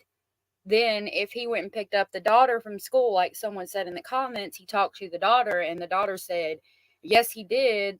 Maybe I can prove it. Go look at his phone. I don't know. But, and then he went back and was able to prove it and proved that the judge had just lied to him on the lunch date. And, that happened. That would be my thought process, taking all of that into account.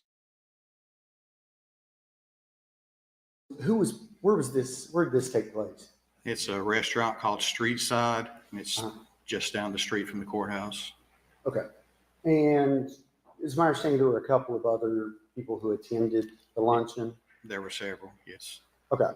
And at some point after that, they wrapped up lunch and left, obviously, and went back to the courthouse.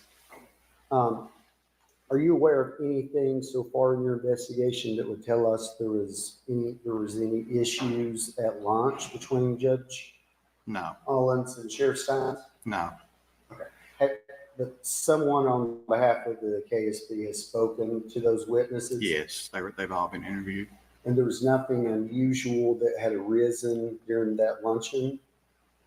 I was told that the judge made a statement to Mickey about, do we need to meet private in my chambers? That's all I was told. Do you know the context of what the conversation was before that they would need to discuss in chambers? I do not. So it's my understanding that in the larger portion of the video that we haven't had access to.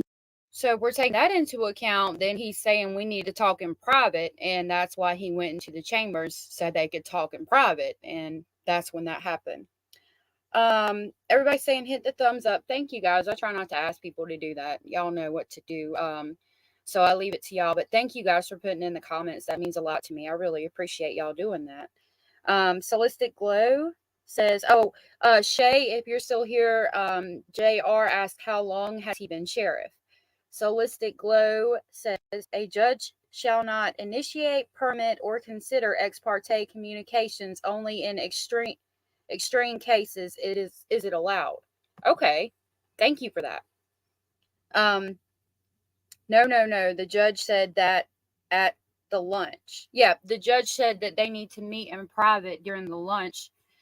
So I'm wondering if the sheriff asked him a question and he's like, I'm not going to tell you right now in front of all these people. Let's go talk in my chambers later. And then they talked in the chambers later. That's when the judge saw something, heard something, whatever, that made him lose his mind and do that. Which again, there is a point when Sheriff Stines asked for to see the telephone of Judge Mullins. Yes. Is that a yes? Yes. Yes. Okay. And I would presume that you and the other officers you mentioned when you secured the scene, that you secured those phones as well. Is that correct? Yes. And have you reviewed both of those phones? They're currently at the forensic lab at this time being downloaded. I have had discussions with the people at the lab regarding the downloads. And those are a couple of other questions that I was going to ask you, but my original question was, have you reviewed or are you aware of the content of the phones? I've not personally seen it because I've not received those reports yet. Okay, again, based upon your conversations with the officers, are you aware of any recent content that was up and could have been relevant at the time of their discussion? I was told that Sheriff Stines had tried to call his daughter, and he had tried to call his daughter from the judge's phone also. So have you obtained the phone records from Judge Mullins' phone? I don't have those in my possession yet. No. Okay. Have you issued a search warrant for them? Yes. Okay. And have officers confirmed that the sheriff's daughter's phone number was on Judge Mullins' phone? Yes, I believe so. Yes. So that number had been called from Judge Mullins' phone. Yes. Is that correct? Yes. Okay. Take into account that when the judge picked up the judge's phone, unless he deleted call logs, he's also going to be able to see how many times they've called each other and talked to each other for how long. I don't know if he had time to look at text messages, but when he picked up the phone and touched that contact of his daughter, he's going to see all that. So that could be pertinent too.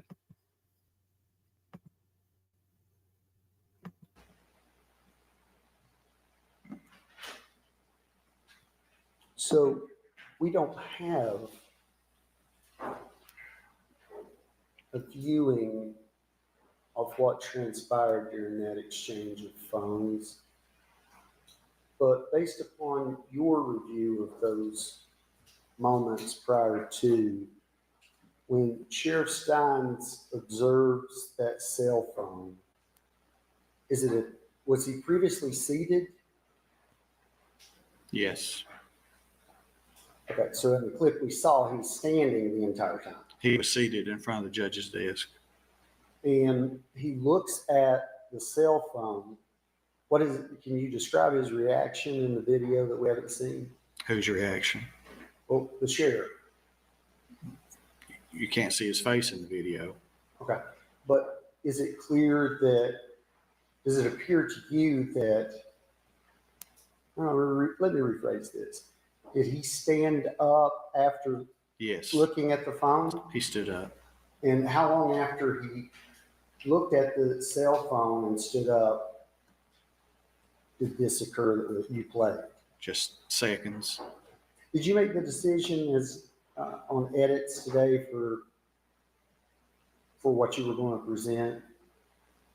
In terms of, did you make the edit or determine which portion of the video we were going to see today? No, sir, I did not. Both cell phones have been sent to the Kentucky State Police forensic team. Is that correct? Yes. Have you gotten any early report on what was found? No.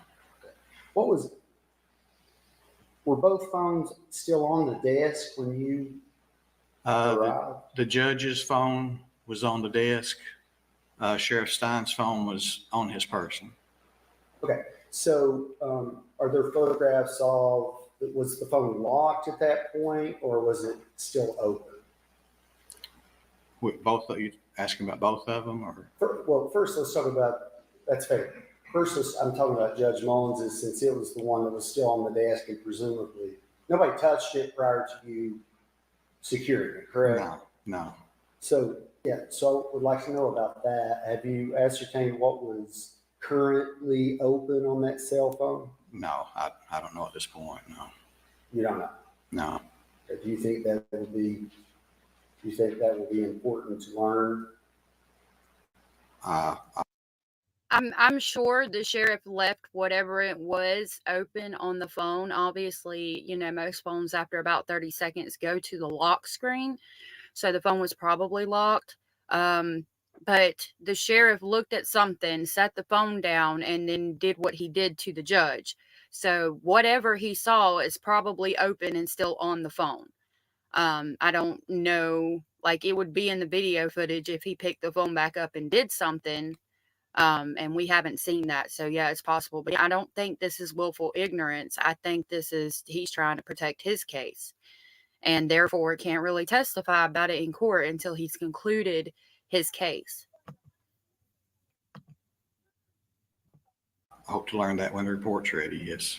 Okay. But as of today, you can't tell us what was currently open on the judge's phone? No, sir.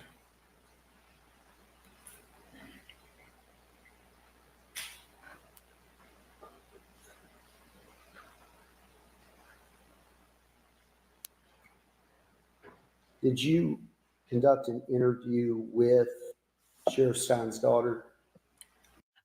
And again, we have to remember that he is testifying under oath. So anything he says can be brought back up at a later date and he can be charged. So if taking that into account, he might have said, don't show me anything, don't tell me anything, so that I don't know anything. And when I have to testify under oath, I'm not lying, because that can be used against you and you can go to jail for lying under oath. So that's a possibility as well.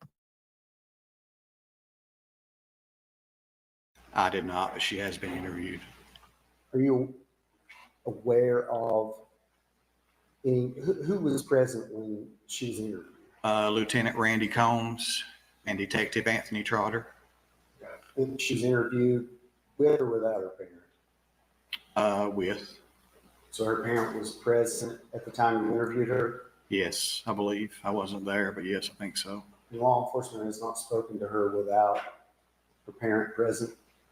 Not that I'm aware of. Did the Kentucky State Police obtain her phone? No.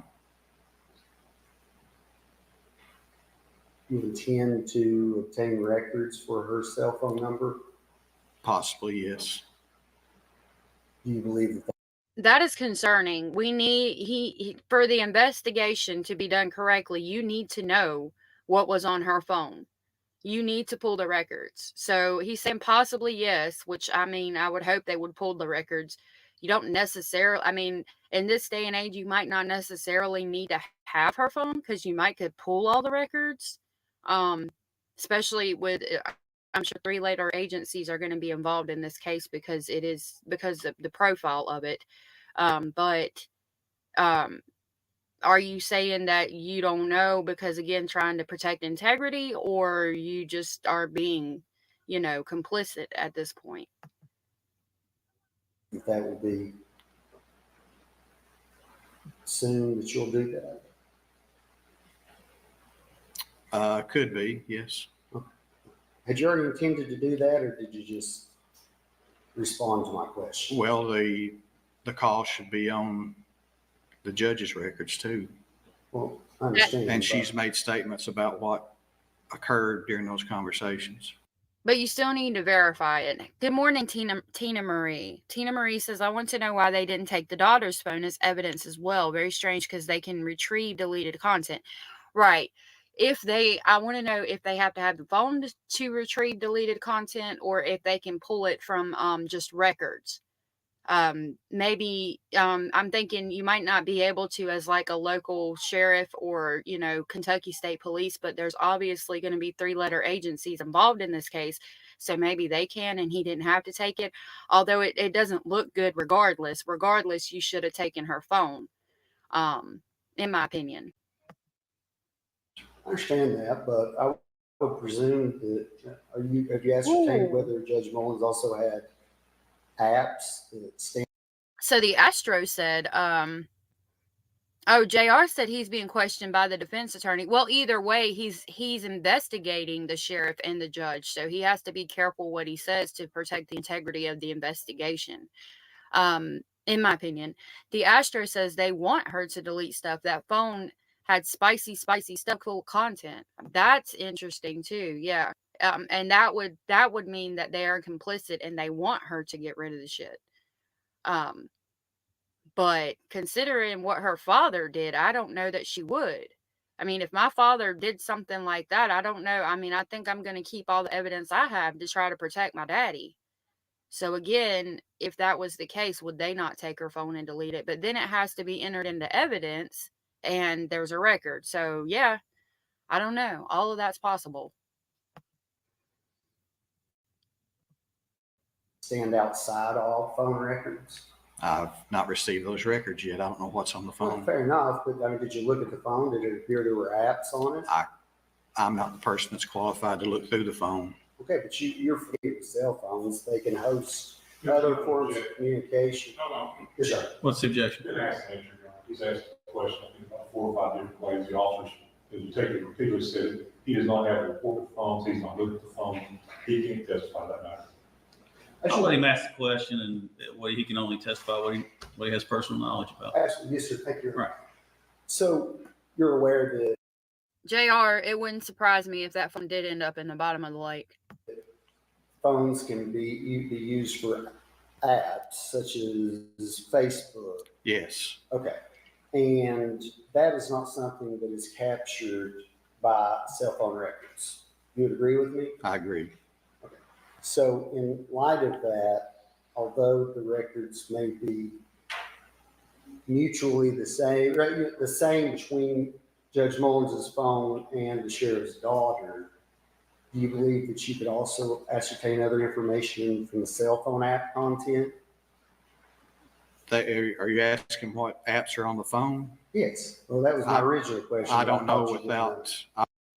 So, something that whoever was just talking about, this is the defense, something that just struck me on this. The defense attorney knows what happened, why it happened. He's talked to his client and he knows everything. So you have to keep that in mind when he's asking these questions. So he knows that from what I would gather from hearing this, I would gather that there is evidence on the daughter's phone that needs to be taken into consideration. The defense attorney knows what that evidence is.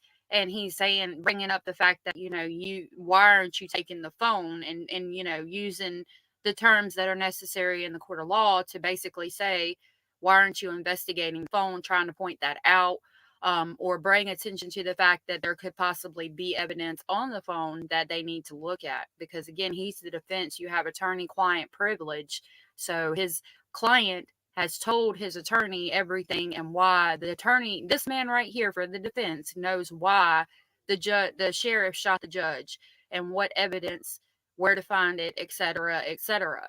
So that's something to keep in mind as we listen to him questioning him. I've not received that report yet. I don't know what apps he had downloaded on the phone. If he has social media apps, do you intend to? That could lead to additional search warrants, yes. If you would, officer, please let me finish before you move forward, and I'll try to slow down. Jenny says, I think the judge's phone will be looked into. I think they have it in evidence. I hope so. And Astro, you're funny. A little bit as well, okay? Sure. Thank you, True. Have you determined whether there were any previous issues, personal or professional, between Sheriff Stines and Judge Mullins? I've heard things. What have you heard? Just that of this regarding the lawsuit that the Letcher County Sheriff's Office is currently involved with. Okay. The lawsuit that involved ultimately a criminal conviction of a deputy for sexual behavior in the judge's chambers. Is that the one you're referring to? Yes. Okay. And the subject matter of that lawsuit, the chambers area, that's the same chambers in which this occurred. Is that correct? I'm not familiar with the details of that case. That's the one we were listening about earlier, where the bailiff is taking inmates through the tunnel under the courthouse into the judge's chambers at night and having relations. JR says the daughter may be listening to the mother, who would want that phone's pics not to be evidence. The Astro says that the defense already knows the judge and the sheriff's daughter were doing things, and that's why they're going to ask for manslaughter at the end of the court proceedings. Okay.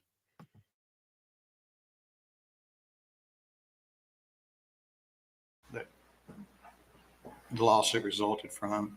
Okay. Are you aware of any criminal reports that Sheriff Stines had made of Judge Mullins prior to this day? No.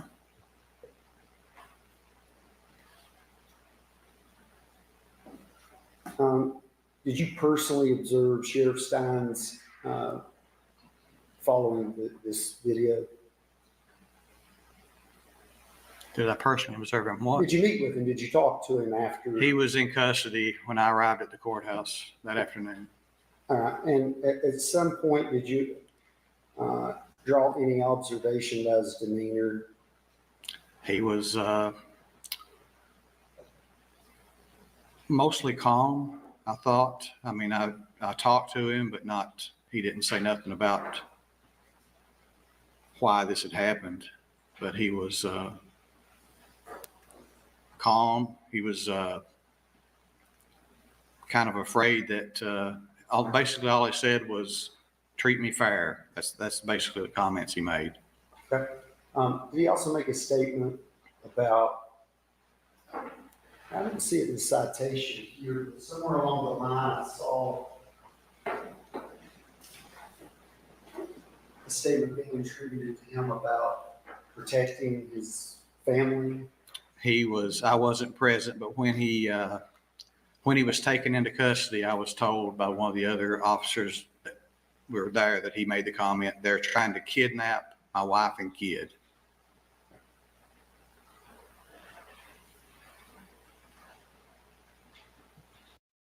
So that's interesting. Why would they be trying to kidnap his wife and kid? Okay. So my mind goes back to the lawsuit. Maybe again, my channel is all speculation. Maybe it has something to do with that. They're trying to get him to admit to something that he didn't do, or to basically continue to cover up the crime so that they don't get in trouble.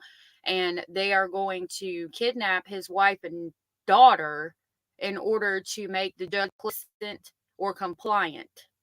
I mean, obviously, if you're trying to kidnap his wife and daughter, you want the sheriff to be compliant with something. You want him to do something. And you're going to go to the extreme of kidnapping his family in order to make him do what you want him to do. What is it that they want him to do? My mind goes back to the lawsuit. Maybe it has something to do with that. Astro says no. So, Astro, let me know what you think. He says, if we open our eyes, the judge and the sheriff's daughter is the reason, with other little reasons too. Right. Solistic Glow says another case to look at when to get what you need for this case. Okay. The Astro says the judge and his best friend, the pastor, are doing things. It's not kidnap. It's new relationship, y'all. Okay.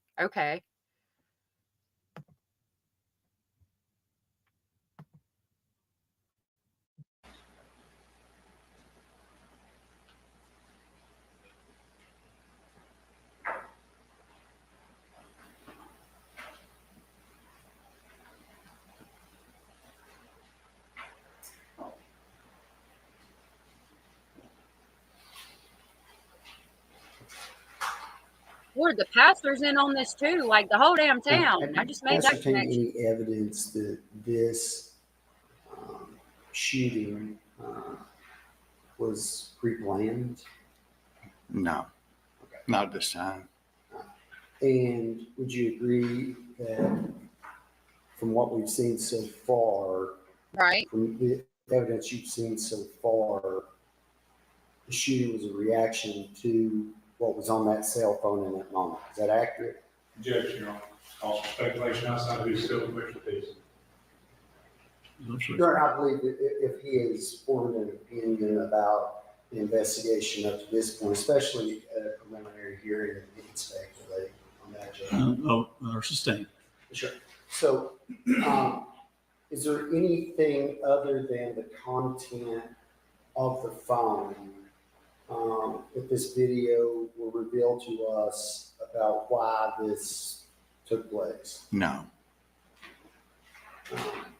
Does it appear that this took place as a reaction to what was happening in the chambers at that point? I can say it occurred after a phone call was made. I don't know what was said or nothing like that. But So, fair enough. And I'm not asking you the content of any of that, but at this point, is it your theory that whatever that content was in the discussion was the impetus of the shooting? it could be, but I don't know that for a fact. Okay. Do you have any evidence up until this point that you have developed that would demonstrate that it was not as a reaction to what was on the phone? No. None whatsoever? No. Okay. Just if I had just one moment to confer.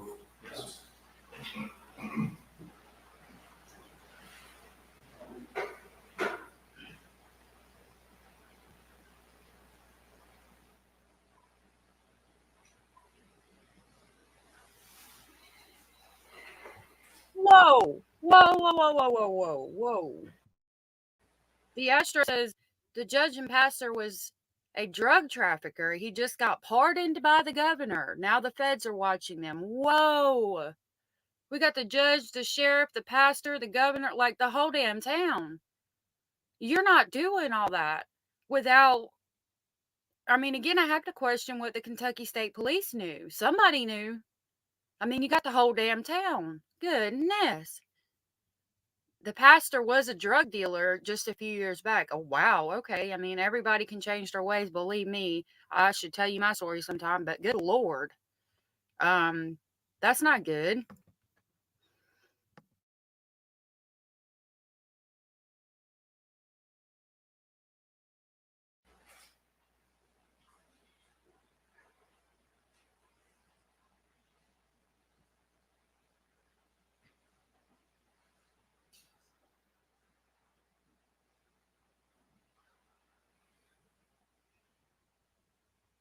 Thank you, everybody, for sharing your comments, speculations, and helping out with the information that you all have gathered. I have been working on the Madeline Soto stuff, so I haven't had time to gather a bunch of information.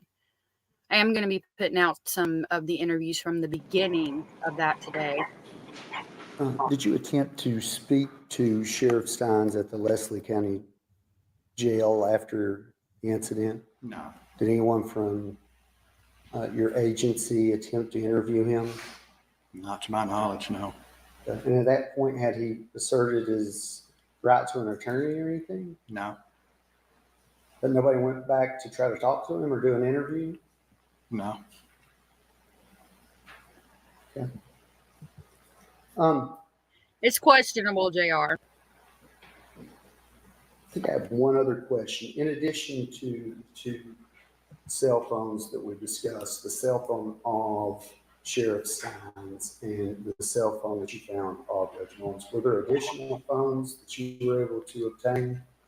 There was one other phone that's currently being examined, and the basic reason it was seized was there was a text conversation between Sheriff Stines and some of his employees with the sheriff's office.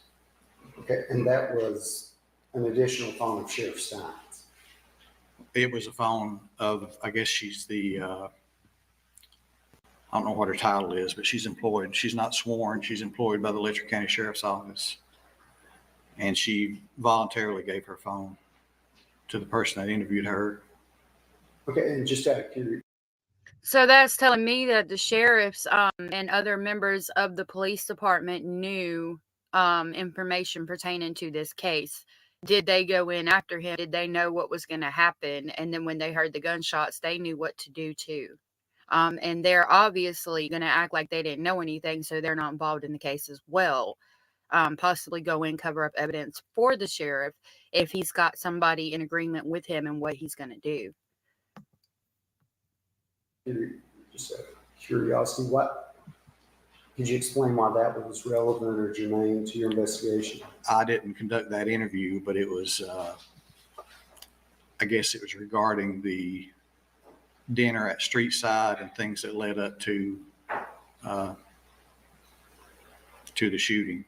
But so that tells me something was said there and people picked up on it. And that's when the judge said, let's continue this conversation in my chambers.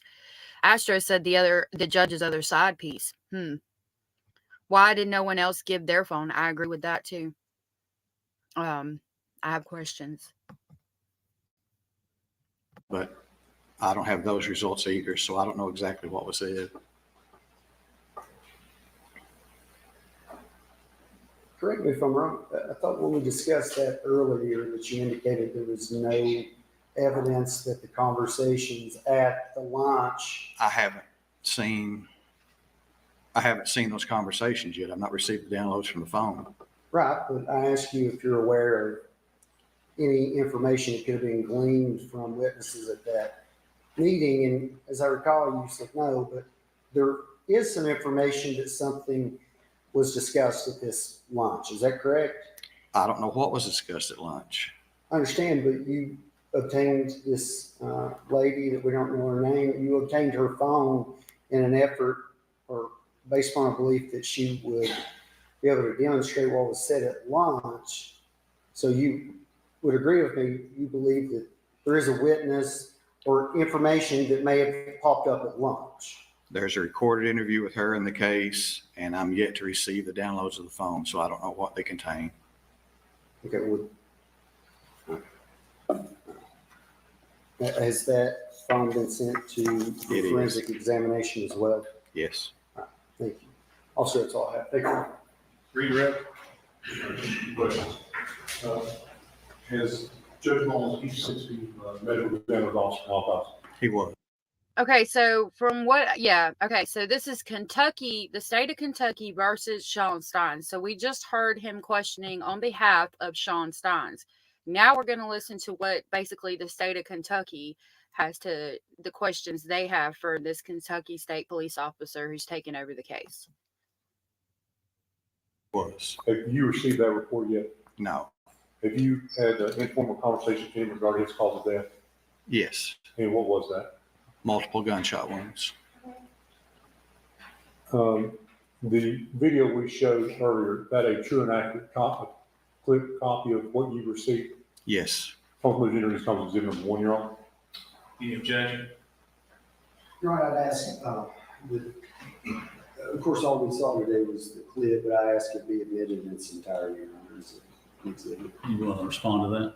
Good job. Only thing preliminary hearing is required for is probable cause. This statute of probable cause, I think the entire clip is outside the purview of these proceedings today.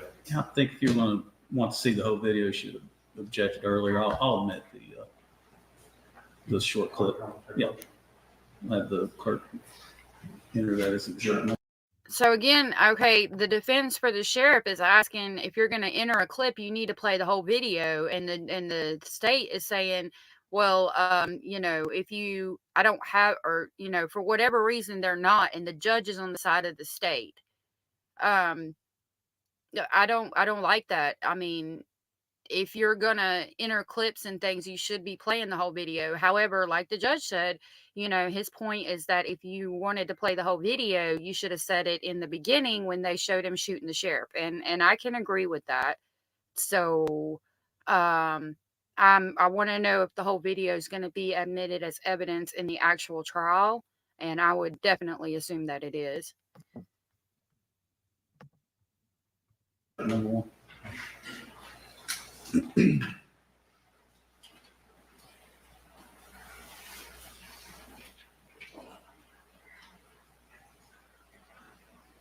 And Detective, this is an ongoing investigation. Yes, it is.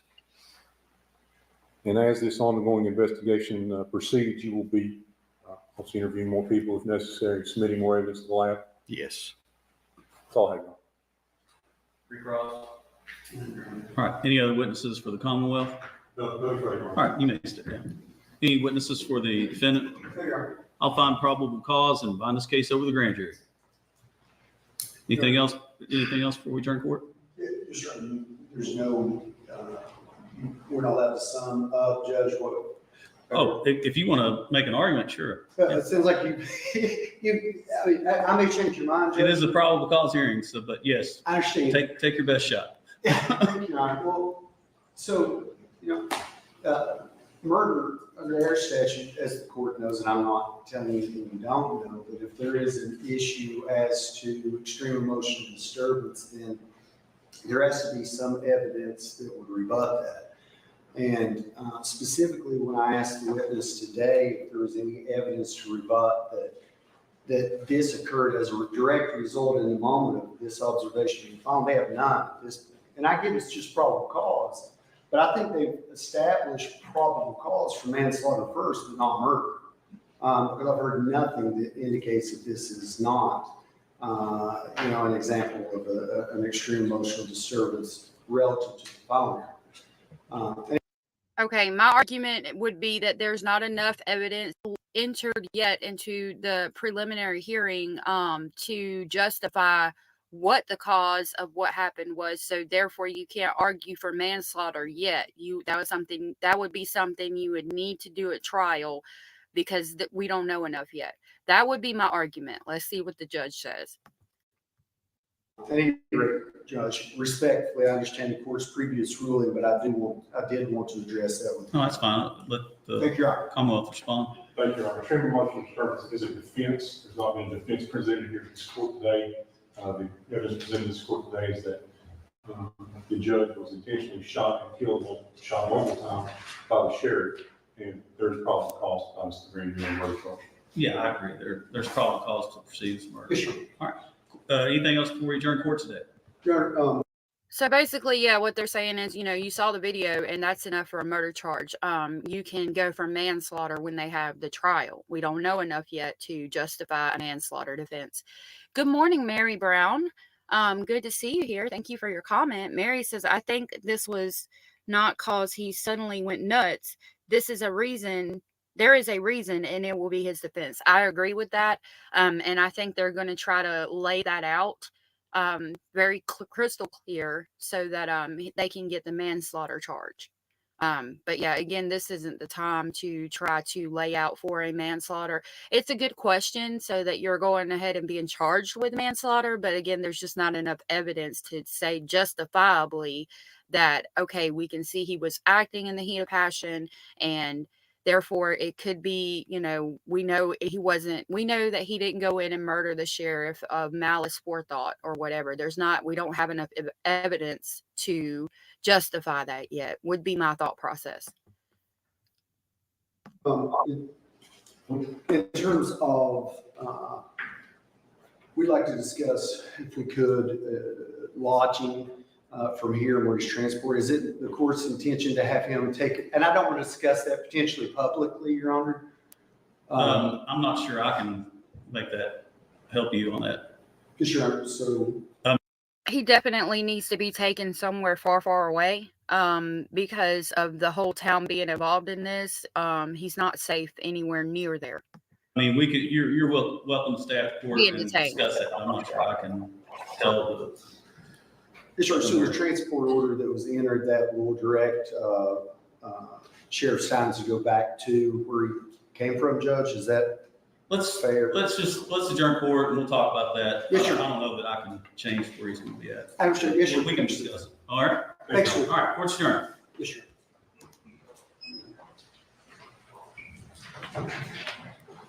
All right, so that's what we have on that.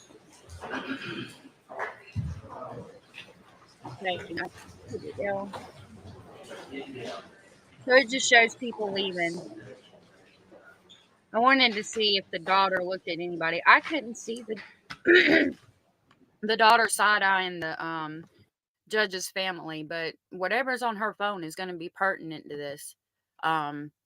And they need that evidence. If they didn't seize her phone, they need to be seizing something, or else the case is not being done properly. And I would hope the three-letter agencies who were already involved and possibly placed the camera in the courtroom would already have picked up on that.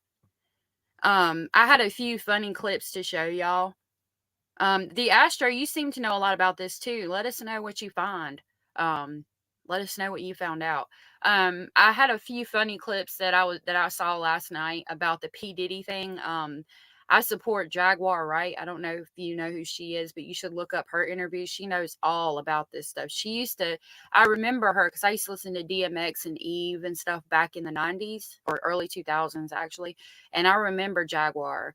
I heard some of her songs. She's got a beautiful voice, but she knows so much about this stuff. And I found a couple of funny clips I was going to show you real quick. Just some short, funny clips that I thought I would share with y'all before I leave tonight. Not tonight, today. Goodness. I saw it last night, but... How to get the most of Grammarly free. It's Kayla on behalf of Grammarly to tell you all about... Okay. Thank you for that. I appreciate the offer, but I'm not interested. Thank you so much. Y'all can have me over for dinner. Everything is good. So it says Diddy pulls up on Jaguar Wright. I'm cured now, though, everybody. Y'all can have me over for dinner. Everything is good. Club love.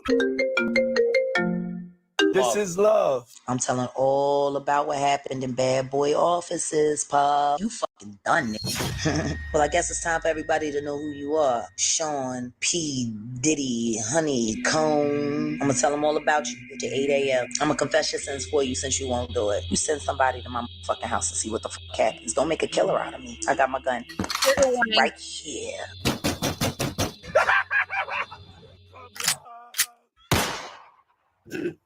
I already thought that was funny. Now I've got one from 50 Cent. Where is that one at? Hold on. You're not gonna believe this. I just got a call. Let me make it big.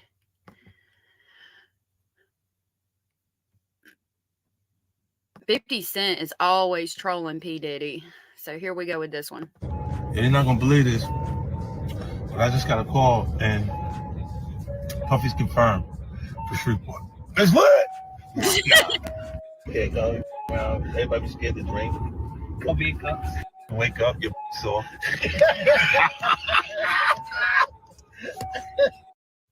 All right. So that's my funny clips involving P. Diddy for today. If I see some more music mogul Sean Diddy to share with y'all. So let me go back and look at the comments real quick. So the Astro said he put most of the guys in jail in his county anyway. Yep, that's right. That's right. Astro says, I got the pics. Trust me. Thank y'all. I'm coming back every time. Oh, thank you. JR says 50 Cent rules. Yeah, I like 50 Cent. He's got a TV, like he does movies now and things. I thought that was pretty interesting. I've always liked 50 Cent. Thank you guys for everybody. Thank you everybody for being here today. Thank you those of you who commented. Thank you those of you who are watching the replay. Oh, thank you, JR. I appreciate that. I will see y'all tomorrow. I don't know what exactly we're going to talk about. I do have 2 interviews from the beginning of the Madeline Soto case to try to get out for you guys so that I can finish the Madeline Soto playlist and just try to have everything in order. I'm trying to do that playlist where everything is in order so you can click through the videos and watch it in order. I've got to write down the dates from some of the videos I've already put out just to make sure everything's in order and it's not just all over the place like they are right now. I want to get that more uniform for you guys. Thank you again, everybody, for being here. I greatly appreciate you spending your time with me. It means so much to me. I hope you all have the best day that you have ever had in your whole entire life. I will be back in the morning, probably around 10 o'clock. I think 10 o'clock is a good time for everybody around for me to start my lives and for us to be able to talk about things. So, y'all have the best day you've ever had in your whole entire life.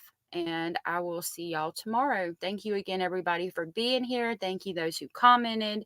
Dang it, I forgot to drop the link. If y'all ever want to come up on panel with me, just ask me and I'll drop the link because I forget all the time. If y'all want to put your voice out here with mine. And if you're watching the replay, thank you so much. Y'all have a good day. Bye.